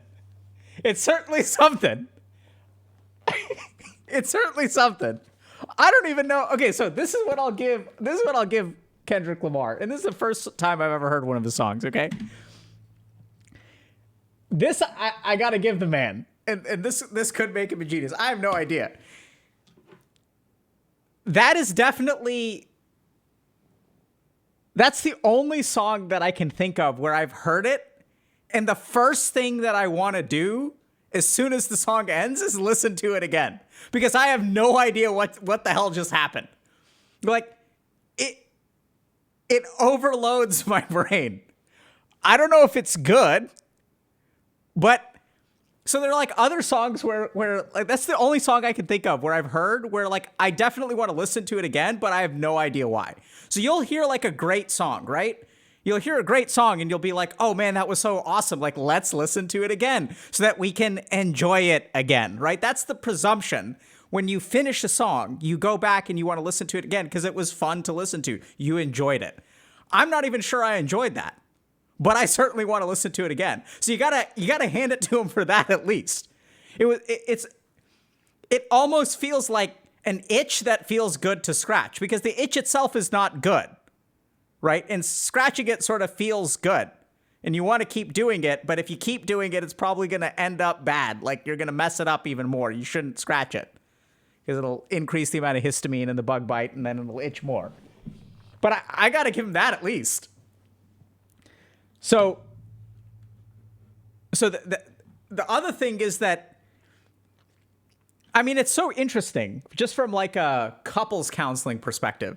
And maybe what we should do is analyze more songs. So part of the ethical guidelines of being a psychiatrist is that you're not supposed to comment on people who you haven't met or worked with or things like that. But we can analyze a song.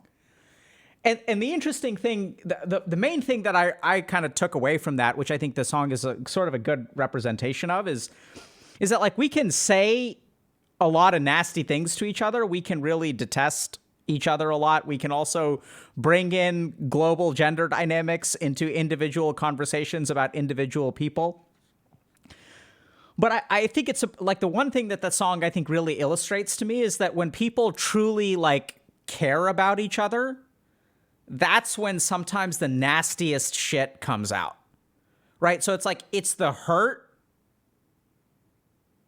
that brings out the worst parts of us in a relationship.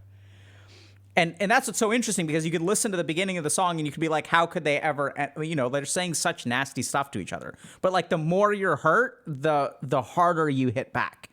And the interesting thing there is that if you kind of think about it, if you don't really care about someone, you're not really going to get hurt by them. And so the one thing that I think that it does a really good job of is sort of demonstrating or illustrating is probably a better word, this relationship about the more I care about you, the more I open myself up to hurt.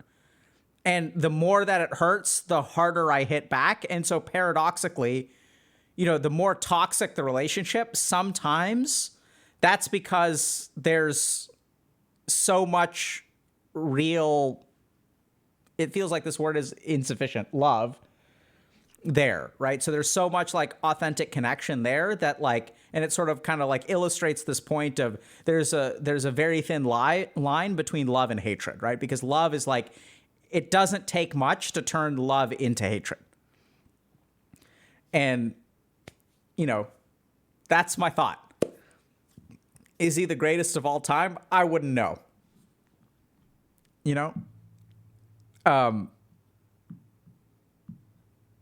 Yeah, so someone's sort of sharing so Kevin Rogers is saying the song is more of a sketch of of toxic relationships. The rest of the album is more musical. The themes are of forgiveness and looking inward, confronting the worst parts of his personality for personal growth. Cool. So we'll listen to it.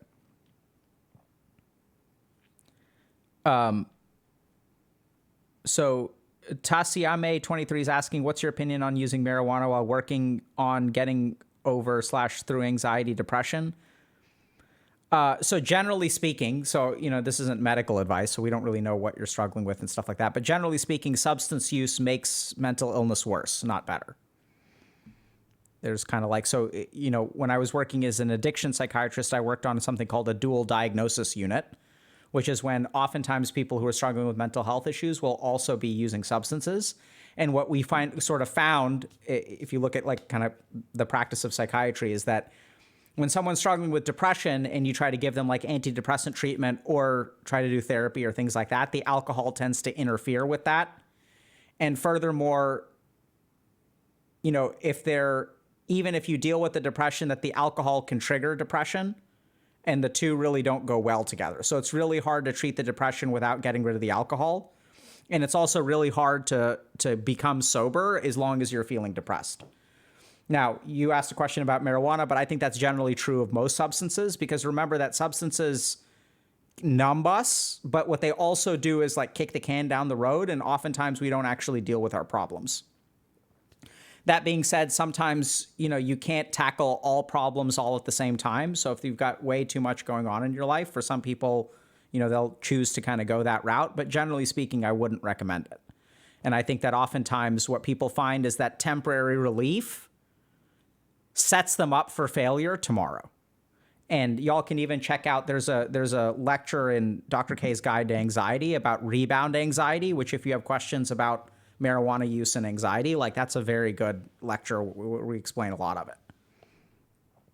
But back to Kendrick. So it seems like y'all think he's a GOAT. How is that? Is that meditation for the day?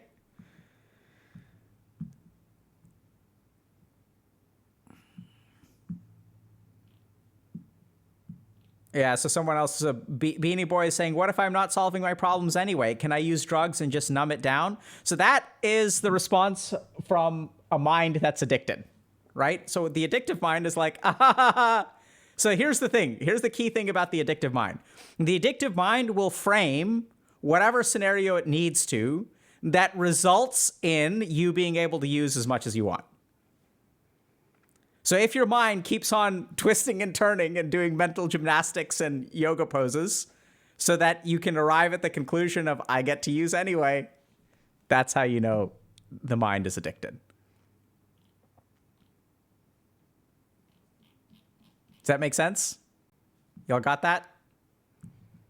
I'm pretty sure that person was just making a joke, but, you know.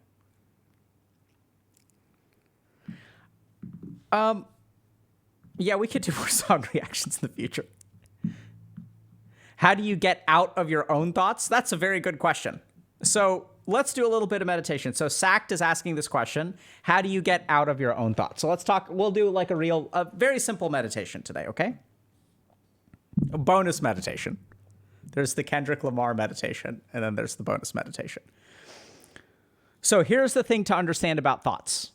So when I have a thought, when you say get out of your own thoughts, what happens once I have one thought?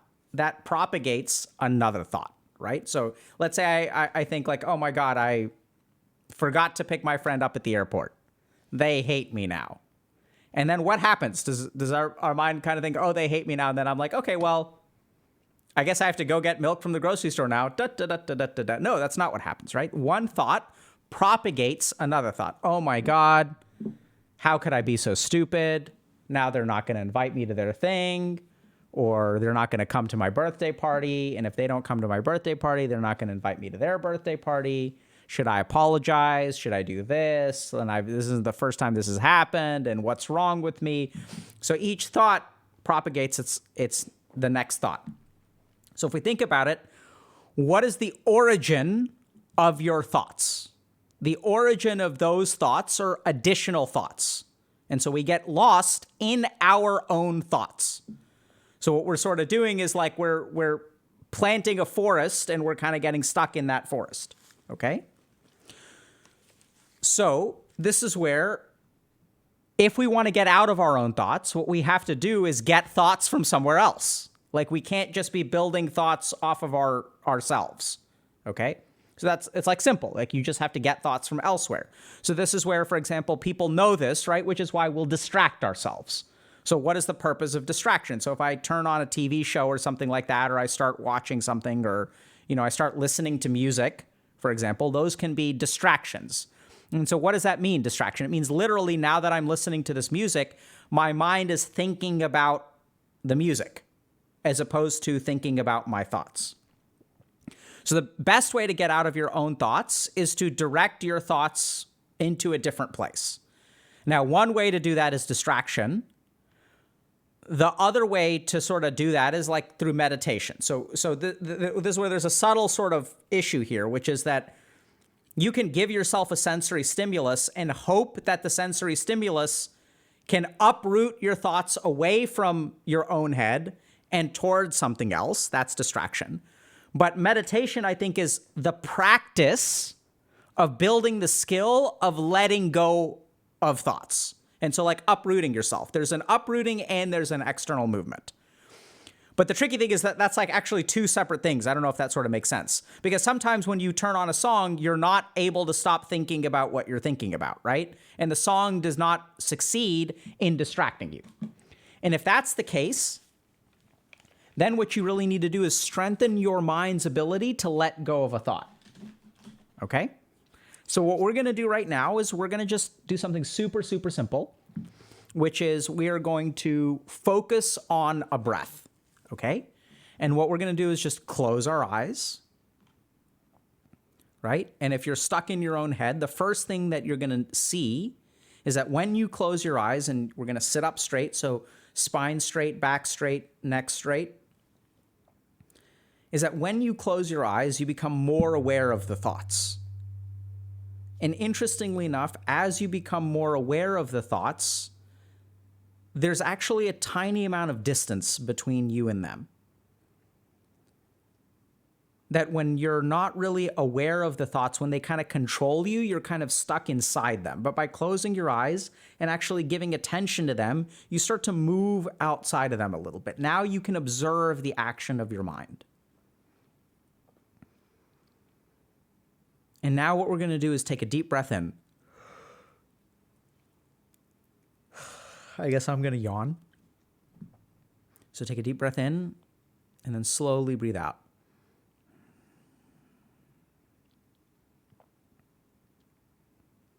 And breathe in again. And slowly breathe out.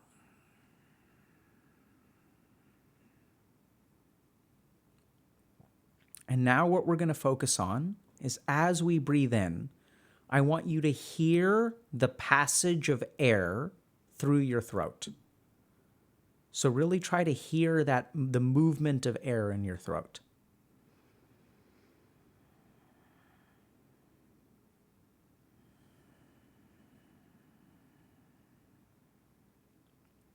So hear that inhalation and hear that exhalation.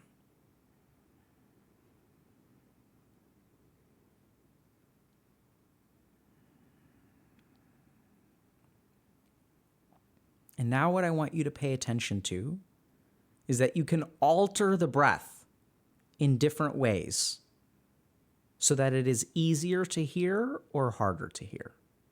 So now you're going to try to make a quiet breath, the quietest breath you can, so that you can barely hear it or hopefully not even hear it at all.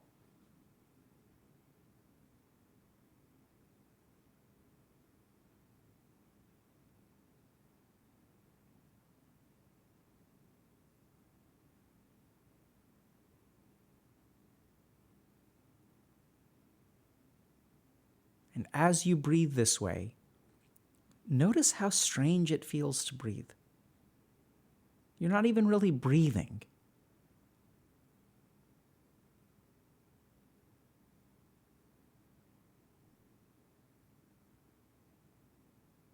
It's so passive, so subtle. The movement is all in the abdomen. It's very little in the chest.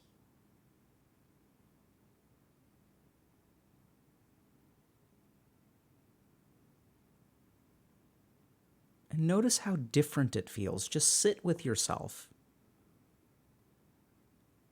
as you breathe in this silent way.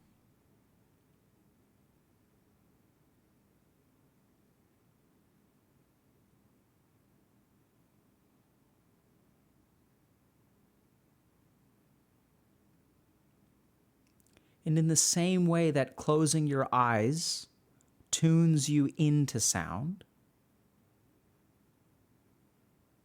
in that same way, removing sound from the breath gives you a different sensation of the breath.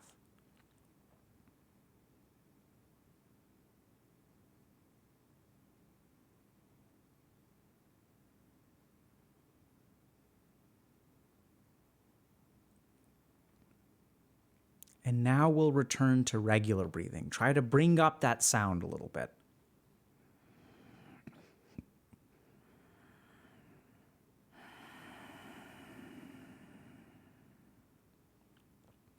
So now breathe louder. Still breathe through your nose.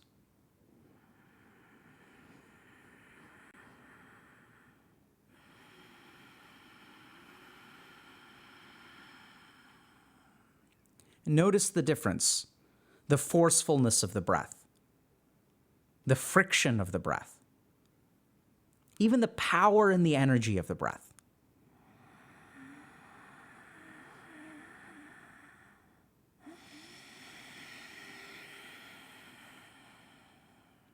And notice how you feel differently as you breathe louder and louder and louder. The activity, the energy within you is increasing now.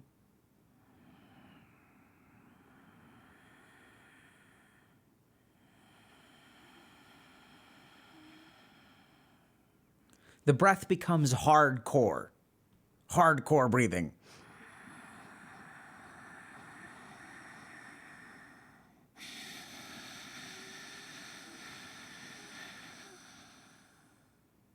And one more hardcore breath.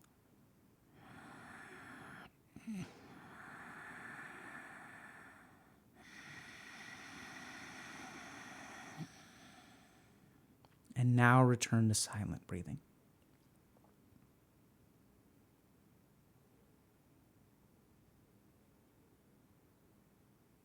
Notice how difficult it is to silently breathe now. That energy is pent up within you. It's hard to slow it down, but let yourself relax into silent breath.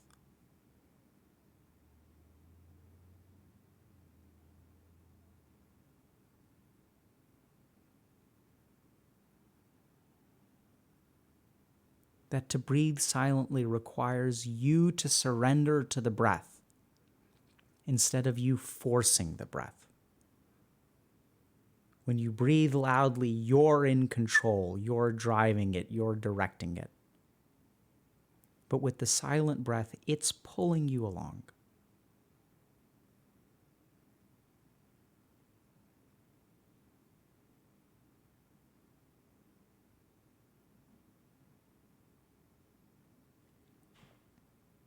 But notice how focused you have to remain. If you relax too much, the sound of the breath will start again. It has to be slow, subtle, precise. It's a balance, but cannot be forced. So sit in that balance for 3 more breaths.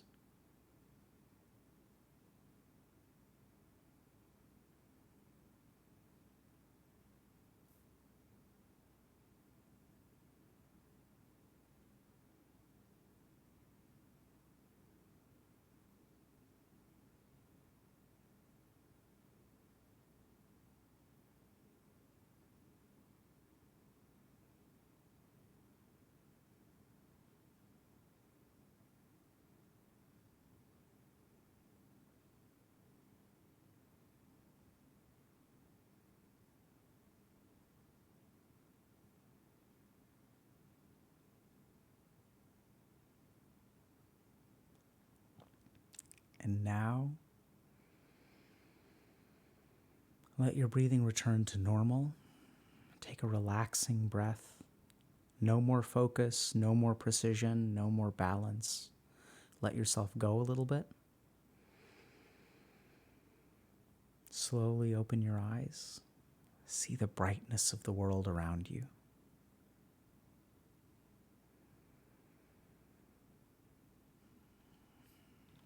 And now, where did your thoughts go? Where did they go? And as you slip into meditation, what was that, like 5 minutes? 7 minutes? The thoughts disappear. And that's how you get out of your own thoughts. As simple as that. Direct your focus and your thoughts will disappear.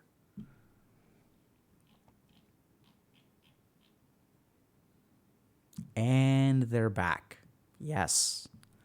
So is Xlo Music is saying, and they're back.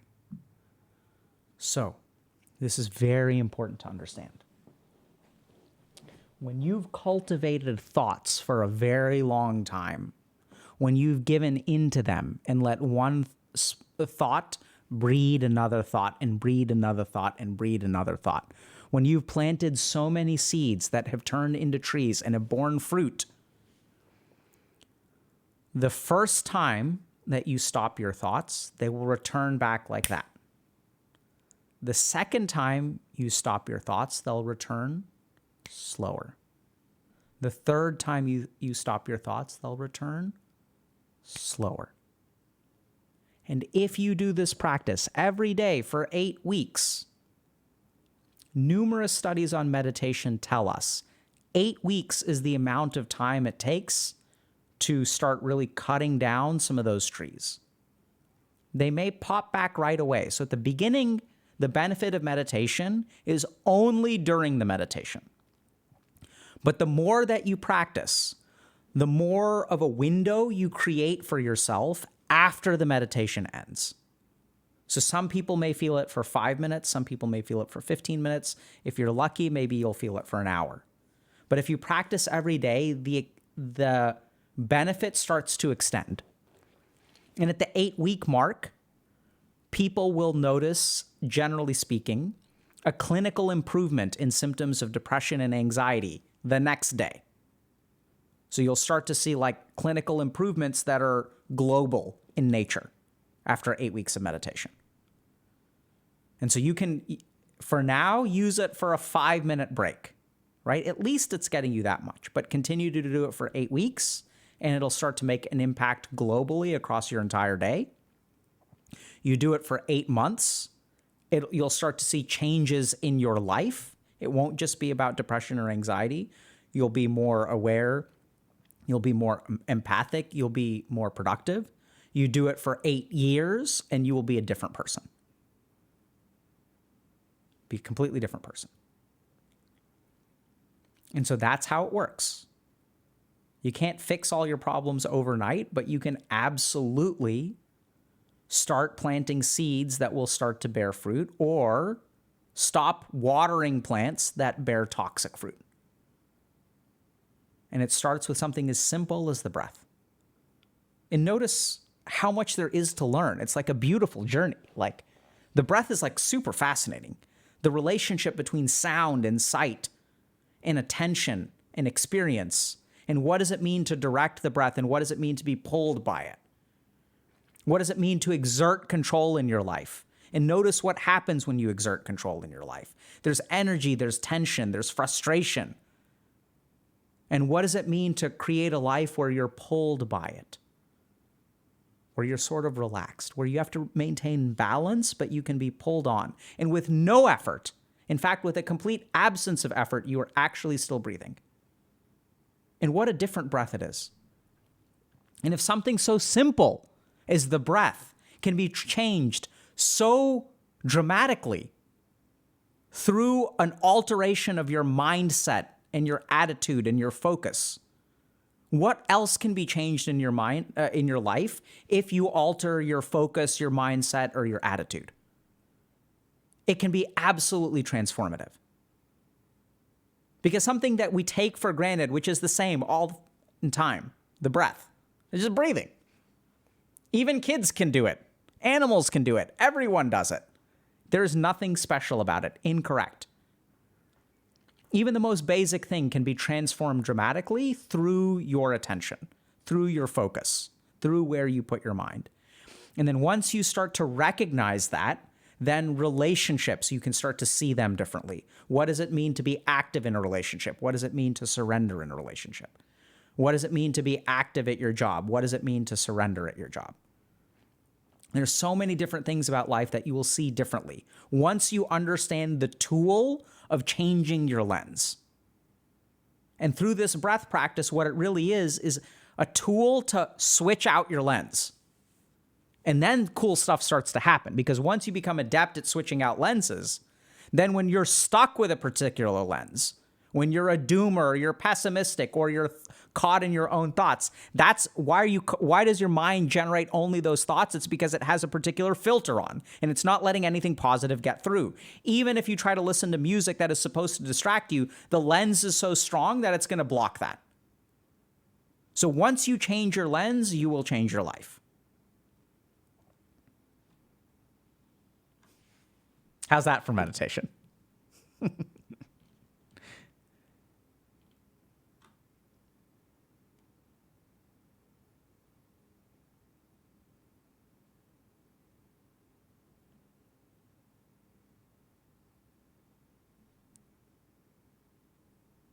Okay.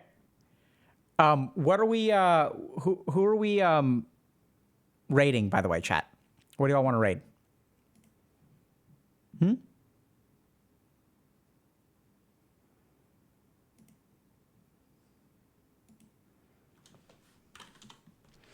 Uh,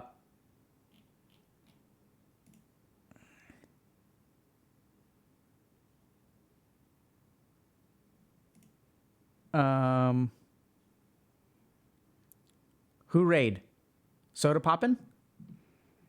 Can this be clipped? Why not? Hope you... Oh, Sack, you were the one who asked the question, right? So I hope that was helpful for you.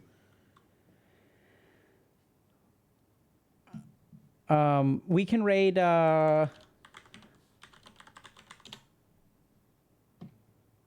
Let's see. Zentria is offline. So I appreciate the attempt. Oh, do announcements. Oh, thank you, Tech Teller. I completely forgot. Oh my God, I'm so sorry. We have announcements. I got so into the meditation. Okay. So a couple of announcements that we've got before we raid. You guys figure out who we're raiding, okay?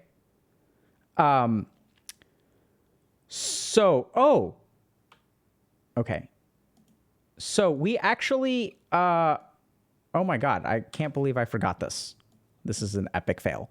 So we actually are launching, so we have our Healthy Gamer Foundation board. So let me see. So yeah, so we started a nonprofit about a year ago, and these things kind of take time. So I just want to talk to y'all a little bit about the nonprofit.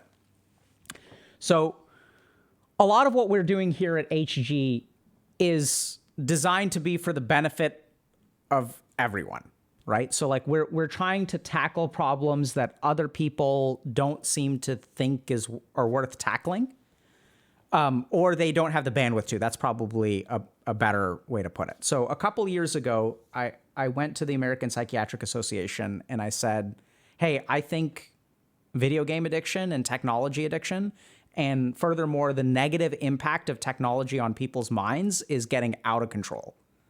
I'm seeing this a lot. I don't hear a whole lot about it, so I would love to understand what I can do, because y'all are the experienced psychiatrists. You guys handle these kinds of things. What should we do about it? Because like it's a real problem and people are really struggling. And the answer that I got back then was sort of good in a sense, but was also kind of sort of disappointing, which was, we hear you. We are kind of aware of this, but right now, at least in America, in the United States, everyone's dying of opiates and we're trying to fix that problem first. So I was like, okay, fair enough. And that's when I sort of realized that, like, you know, we're going to have to do it. There are a lot of problems. So like, there are academic studies and grants being written about like the mental health impact of Facebook, right? And so that's when it sort of hit me that like, I don't even know, academia moves precisely. They do things very, very good, but they also move slowly. Right? And that's where it's like, if you think about how long it takes to set up a clinical trial, run a clinical trial, and like do the data analysis and publish the results, it's like a 2 or 3 year process, right? Like it's a 3-year process. And like, if you start studying something about an internet trend and you publish your data 3 years from now, like the trend is going to be over, right? Like, so there's some fundamental challenges that academia has to adapt to. And I just don't know exactly how they're going to do that. I'm not saying it's not going to be done. The people who run those institutions are absolutely brilliant. But what we realized is that there are a lot of things that we think is important and that institutions, like traditional institutions, may not think is important. And we still want to work on those issues. So we started the Healthy Gamer Foundation. So the Healthy Gamer Foundation is devoted to different kinds of things like research, advocacy, right? So this is where like even some of the work that we do around like is kind of embodied in the foundation, where like sometimes I'll talk to parents and parents will be like, oh, my kid plays too many video games and like he wants to be like a pro gamer, but like he's ruining his life.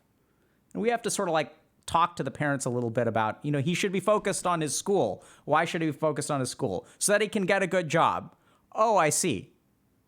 And you do realize he can professionally be a gamer, right? Like, you know, that's an option. They're like, what does that mean? So there's a lot of like public education. There's a lot of research that we think is important. So this is where also, if you look at like the majority of like research on video games, what we see is the majority of research on video games is about the negative impacts of video games. And so I think you can absolutely get addicted to video games. They can absolutely be a bad thing that can ruin your life. and they can absolutely be a good thing that can help your life. I recently saw a study that people who play video games actually have like a straight up higher IQ, which I had some methodological issues with the study. So there's a lot of stuff that we think is important for our community to research. And what we sort of like noticed is that a lot of the people who are giving out money for grants and research applications and things like that are not interested in studying those things. So, I don't know how interested, the NIH is in really understanding what the effect of dating apps is on our mental health. I don't know if they're interested in that. They're interested in COVID-related stuff right now, right? So, sort of makes sense. So we don't really fault them for the priorities that they have, whether it's the NIH or the American Psychiatric Association or whatever.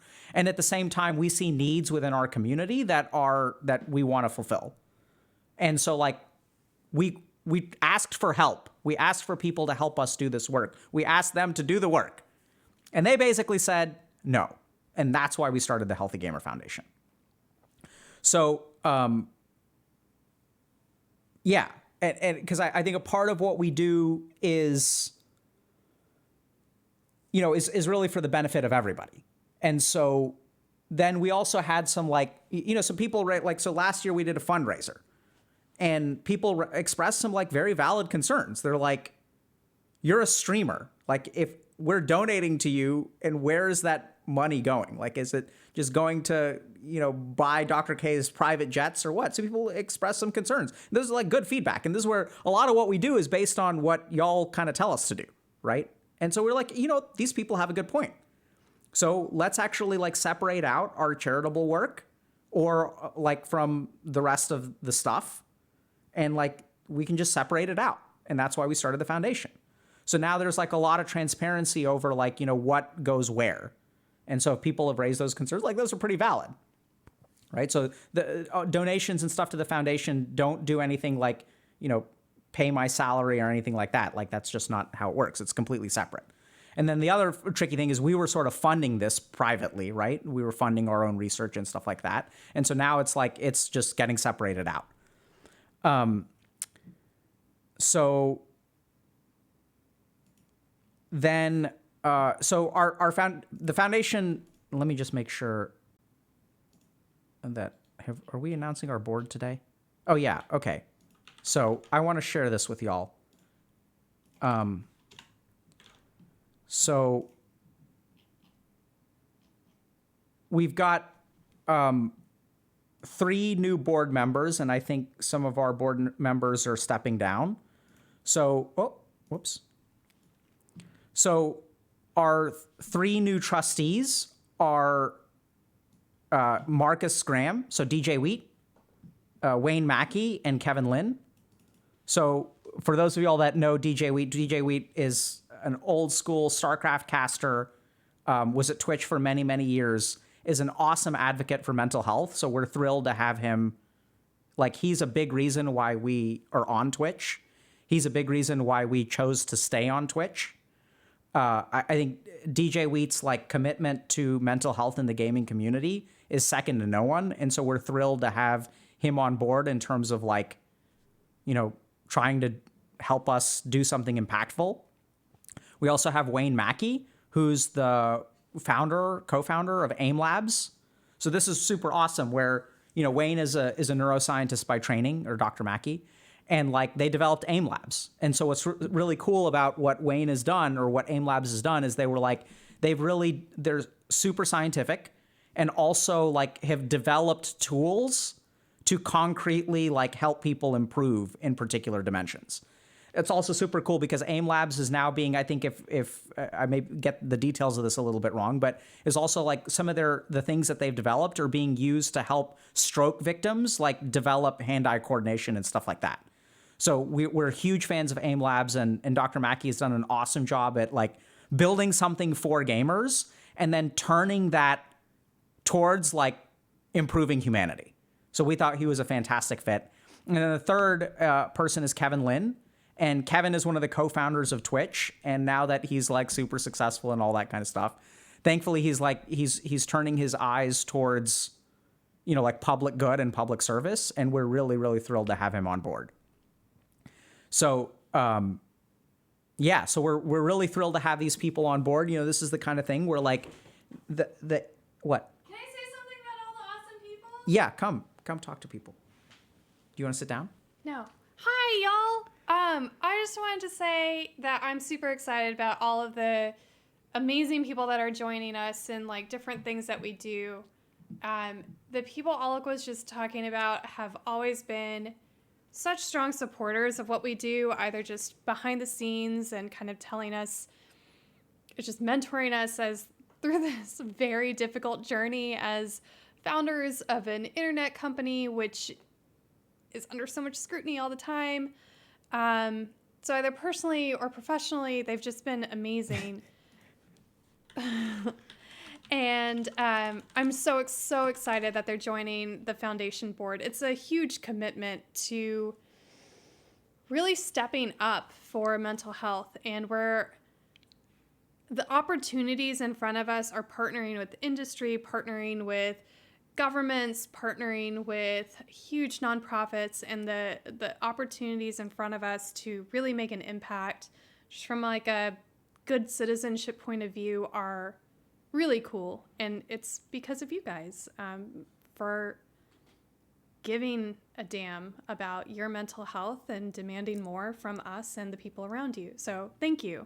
Yeah. So that's the Healthy Gamer Foundation. I don't know if Alok mentioned the Scientific Advisory Board, but we have it's just. I don't see something on here about that. Okay, So. well let me Sure. can I tell you guys a little bit about what we're doing on the coaching program? So the coaching program, as y'all know, is not licensed mental health treatment, right? So our challenge has always been, what is the most we can do as coaches? And how do we do this ethically, safely, and effectively? So when we look at our outcomes, they're there. It's effective. It's amazing. When we look at the process can always be improved. And when we look at the ethics, that's always been forefront for us, but we wanted to have a second check, right? It's so easy when you're surrounded by people that agree with you or are like, not even agree, but are aligned, right? We're all coming from the same place. We have the same goal in mind, and it's easy to go from that place to that goal together. And so what we wanted was diversity of thought in the way we think about coaching, in the way we approach different circumstances, in the way we think about outcomes and efficacy. And we have people with a range of experiences, and these are like leading ethicists, leading clinicians, leading educators, And leading coaches. And that's what's really important about the whole thing.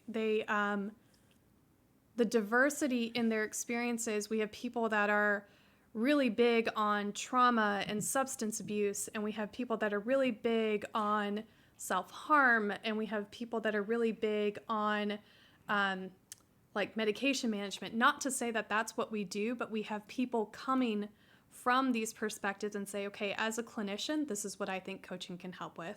As a clinician, this is what I really wish coaches could help my patients with. This is what I think an appropriate client is. So it's been really cool to have, like, honestly, like giants in their fields joining us and lending thought and energy and passion to what we're doing. Yeah, just to kind of like summarize. So like we started streaming about 3 years ago, and it was like a tiny little thing that I was a clinician, and I was like, let me stream on Twitch because I like Twitch In and I'm a between gamer. patients, right? In between patients. Well, not in between patients, but I would block off a couple hours. And then like what's happened is we've grown a lot, right? And then like we started helping people, and y'all liked us, and it seemed like this was working. And at the same time, the responsibility that we have is now greater than like what we can handle. Like you can't, as great as I am, if we want to do this right, like it's not just what Dr. K thinks, right? Like Dr. K is educated. I know a lot, but the responsibility y'all deserve to have more than just whatever random thought Dr. K thinks is going to help you. It's about having other people who have expertise and differing experiences, differing expertise, differing backgrounds to all weigh in on the work that we're trying to do. And y'all deserve that, right? It's no longer just like one guy's idea of what is going to be helpful. It's about getting people who really know what they're doing in a lot of different fields. And we know what we're doing too, but so we'll have, we have different people. We have psychiatrists on our scientific advisory board. We have coaches, we have psychologists, we have people who are specialists in substance use, because that's really important for our community.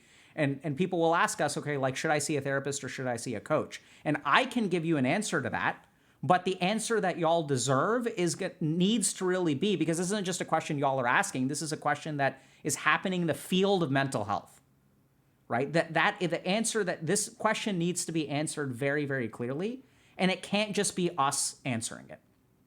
The answer needs to be a consensus from different expert perspectives. And really what we've worked on over the last year is to bring in other people who are better at some of this stuff than we are, or at least add a dimension that we can't add everything. We're not omniscient. So we need experts from different fields. And in terms of the foundation board, it's like, DJ Wheat has been championing mental health for gamers for like years. And like the Twitch creators are in the state that they're in, in a good way, because of DJ Wheat, right? So he's been like their champion in terms of trying to make Twitch a positive place, trying to use technology and gaming for positive impact.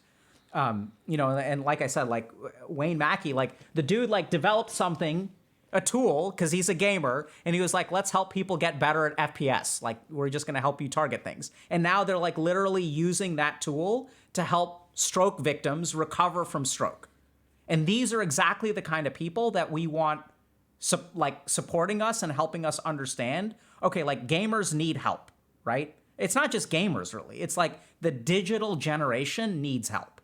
And we want people who have developed tools that are now being used for like stroke rehab to be advising us on, okay, like here's what we're seeing from the community. What do y'all think we should do about it?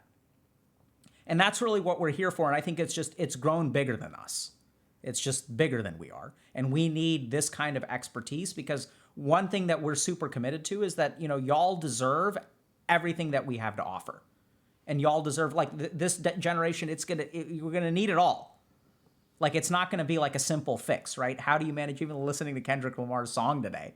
It's like there's a lot of gender dynamic stuff. There's a lot of interpersonal stuff. The internet is changing. Online dating is changing. Dating is changing. And like, how are we going to figure that out? I don't really know, but I know that the best shot that we've got is if we put our heads together, we take heavy hitters from every single field, and then we like humbly work together to come up with a consensus. And it's my hope that that consensus will benefit y'all. Thank you. Thank you to you guys for kind of always encouraging us to be better. And thanks to the wonderful members of our board. Please check them out. They're honestly incredible and inspiring to work with. And definitely check out the board on the Healthy Gamer Foundation. We're so excited. We have so many exciting things that we can hopefully share with you soon. What's up? So I was just, So Unknown said, we will conquer this new world. No, we're not going to conquer it. We're going to help y'all get your stuff together so that if you choose to conquer it, you can conquer it, or you can make revolutionary music and you will be the next GOAT, right? That's our job. Our job is not to conquer the world. It's empower you to do whatever it is that you want to do in this world. But honestly, what started as like a 20 viewer stream has turned into quite a movement within mental health. So this Mental Health May, we just want to celebrate you guys and all that we've been able to do together. Thank you. Thank you. Go have just the best weekend ever, everyone. Yeah, so a couple things. Conquering the world starts with, I'm going to just do these. You're just going to do these. Okay. And then we got to rate. Okay, bye. I got to mess up my hair. Okay. Your hair's impossible to mess up. And that's how you stay married for 11 years. I don't know. Did you guys hear that? She's like, your hair is impossible to mess up. I disagree. So a couple of things. Conquering the world. You got to get your sleep schedule in order. You got to clean your room, right? And then you got to like, if you need help studying and meditating, all 4 of these things you can do on our Discord. So during Mental Health May, we've got like awesome tools that are run by our community to help y'all get this basic stuff in order. And y'all heard it from BB No Money, right? Like he's got to sleep and he doesn't sleep and that causes him problems. He's got to eat well. He's got to take care of himself. The only way you can be as productive as he is to try to take care of all these different dimensions of your life. And so this is where like we can talk about neuroscience and we can talk about meditation and spirituality and like, oh my God, let's conquer the world, everybody. Oh, feel good. And then what happens an hour from now? What happens tomorrow morning? When you stay up till 4 a.m. and then you wake up at like 2 p.m. Like we can, all this feel good announcement of board. Oh my God, it's so great. They're such big, important, and complicated, like awesome people. But at the end of the day, like there's the basics too. Okay? So like if your sleep schedule is screwed up, please join our Discord and like get your sleep schedule in order. I don't care the rest of it. Mental health, what is depression? What is meditation? What is enlightenment? Oh my God. Just like start sleeping. Like you owe that to yourself to like get a regular sleep schedule. If your place is a mess, put it in order. A clean environment leads to a clean mind. Okay? Like if you need help studying because it's May 20th and you've got finals, show up on Discord. If you need help anchoring into a good meditation practice, use our bots. We have bots that will guide you through meditation, right? So like use those kinds of resources. And at the end of the day, 8 weeks from now, you could be like in a completely different place. You could be sleeping on time, waking up on time. Your brain will have time to clear adenosine, which is a waste product, which when it builds up may adversely affect mood and stuff like that. It's not really a scientific statement. It's really an extrapolation of information that it's not really true. It's just it's a hypothesis. Okay.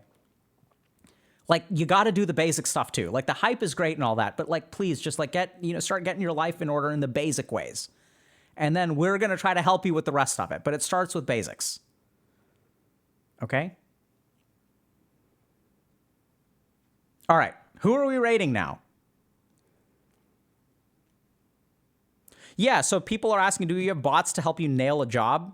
So we do have events on building professional skills, networking, and more. So those tend to be on Thursday and Friday. So y'all can check them out on Discord. We also have career coaching, which is going fantastic. So this is a slightly different kind of coaching, just so y'all understand. So like, a lot of the stuff that you need to learn to be successful in a career, no one is ever going to teach you. So how do you set boundaries at work? How do you stand up for yourself? How do you manage like negative feedback with a boss? How do you, manage like these dynamics in the workplace? Like all this kind of stuff, like people don't teach you. And so what we've sort of discovered is that we have a lot of people in our community who are, do have good careers, but they want to do better. They want to understand like communication skills and stuff like that. They want to like understand, how to like manage certain problems at work and or do better at work. And so we've actually paired up with Ethan Evans, who also streams on Twitch and was senior VP at Amazon for like over a decade or something. He launched Amazon Prime Video, was running a team of like 800 developers at one point. So this is also where like we realized that the expertise of Dr. K goes only so far. And so our approach to career coaching is really around understanding yourself, which is sort of like what I offer. And then Ethan's expertise is he kind of knows what it takes to get promoted. And so we've both worked together to develop a curriculum for our coaches. And then what the coaches are essentially like good at now is helping people navigate through career issues, sort of using like both of these like types of expertise. So if that's really interesting to you, then by all means sign up for career coaching. But we do have, events on Discord for people who are just like looking for a lighter commitment or just like looking to get more information. So those are every Thursday and Friday.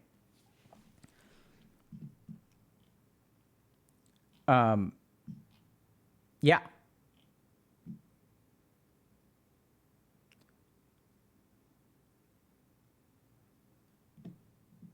Okay, who are you rating, though? Yeah, so Sour Blue OG saying I could do for some career coaching, actually. So like that's what we figured out. So when we developed our coaching program, it was heavily focused on understanding yourself and applying that understanding to your external life. But what we realize is like, there's actually like, how can I say this? There's actually like a lot of concrete stuff that is career specific, which our coaches did not know how to handle. Like very concrete stuff. And so it's sort of like, imagine you're trying to like learn how to play a video game, right? You can learn basic stuff. Like you can use aim labs, for example, to like get better at like tracking and like increase your mouse accuracy, which is like a general skill. So our general coaching program is sort of like aim labs. It's like general stuff that you can apply for relationships, careers, whatever. But it's not very specific to any particular problem. So it actually works pretty well if you're someone who's trying to figure out your life and you're trying to work a little bit on your relationships, you're trying to like do some work, like find motivation, like if you're feeling stuck, like general coaching is really good for that. Career, but then what we realize is like you can improve accuracy in FPS, but then there's also like learning the details of a particular FPS game. So if you're playing like Valorant or CSGO, there's a lot of like CSGO or Valorant specific stuff, right? So it's almost more like pro guides or something like that, where it's like there's Dota specific stuff, there's LoL specific stuff. And so what career coaching is it's a lot more detailed information about like the meta of a career. How do you manage this particular problem in a career? I'm trying to figure out if I should quit or not. Which it's not just an issue of making pros and cons. It's also about understanding, okay, what do you care about? What's, are you risk averse or are you not risk averse? And this is where our career coaching is a little bit different, because what we heavily emphasize is an understanding of the individual. Because this is the problem with a lot of the career related stuff out there. People will give you answers. You can buy a book about how to succeed in your career. But the problem with that book is that the advice is going to be general. There's going to be no amount of specificity. You can't do that with a book. So the reason that we opted for coaching is because you can take the coach can help you understand your specifics and then apply it very concretely to particular common work problems. So we've sort of gone through 13 or 14 of the most common work problems that people experience. Like, I don't know how to do something I'm being asked to do. Like I have too much to do and I'm overwhelmed and I don't know where to start. People keep taking credit for what I do and I don't know how to advocate for myself, right? Like these are the kinds of things that you see time and time again, but there's a personal component. So how can we tailor a strategy to solve those problems that is tailored to your strengths and weaknesses, your samskars, right? Because all of these coaches understand Vedic psychology and like what the nature of a samskar is. Why do you put your foot in your mouth every time you talk to your boss? Like, why can't you just talk to them normally, right? That's because there's a samskar involved. And so you can go, read a book about it, but that's not going to be tailored to you. So we're super optimistic about it. The initial data looks really, really good. So if y'all are interested in that, check that out, okay? All right.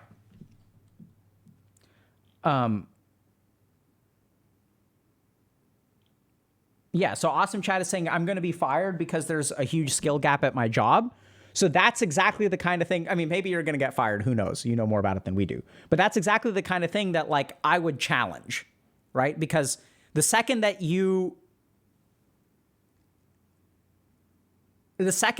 believe you are destined to be fired is the moment that you become destined to be fired. There may be something that you can still do, even if there's a skill gap. There may be some kind of performance improvement plan, or you being able to own that, or this is really wild, is that a cognitive distortion in your mind because you've got a self-esteem issue? Like, how are you supposed to know, right? Because there are people out there who believe they're going to be fired because they're incompetent for their jobs, but they're actually not incompetent, but they have imposter syndrome.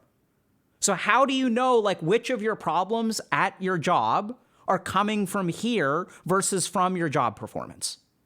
And that fundamental thing is lacking, like so big in all kinds of career-related stuff, right? Like no one talks about cognitive distortions in terms of assessing your problem at work. And that's why like people struggle so much, because they don't even realize that half their problems at work are actually coming from them and the way that they interact with people. And if you want a good example of that, listen to Kendrick Lamar's song, what's it called? We Cry Together. Interpersonal conflict has something to do with us, right? And you can cite as many gender dynamics as you want to. But at the end of the day, we have a contribution to it.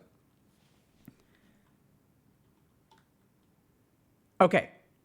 We have a Cash Meow raid. Is that who we're raiding?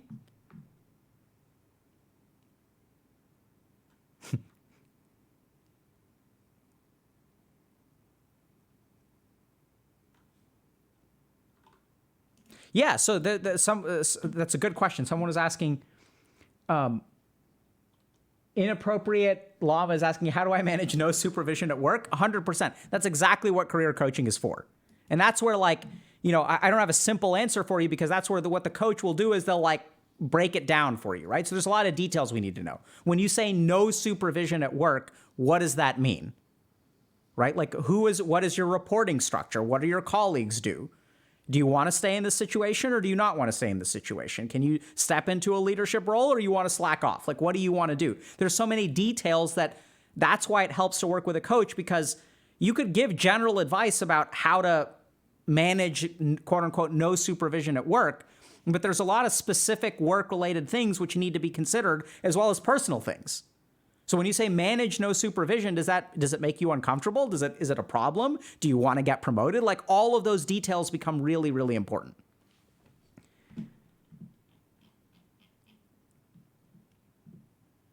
Okay, we can raid Caterino. Is Caterino streaming?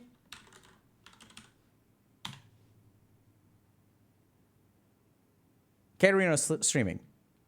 Dude, Caterino's chair stream? Okay, we're going to raid Caterino, because Caterino's awesome. There's Caterino. She's back. Let's go, chat. We'll see y'all, today's Friday. We'll see y'all on Monday. Take care, everybody.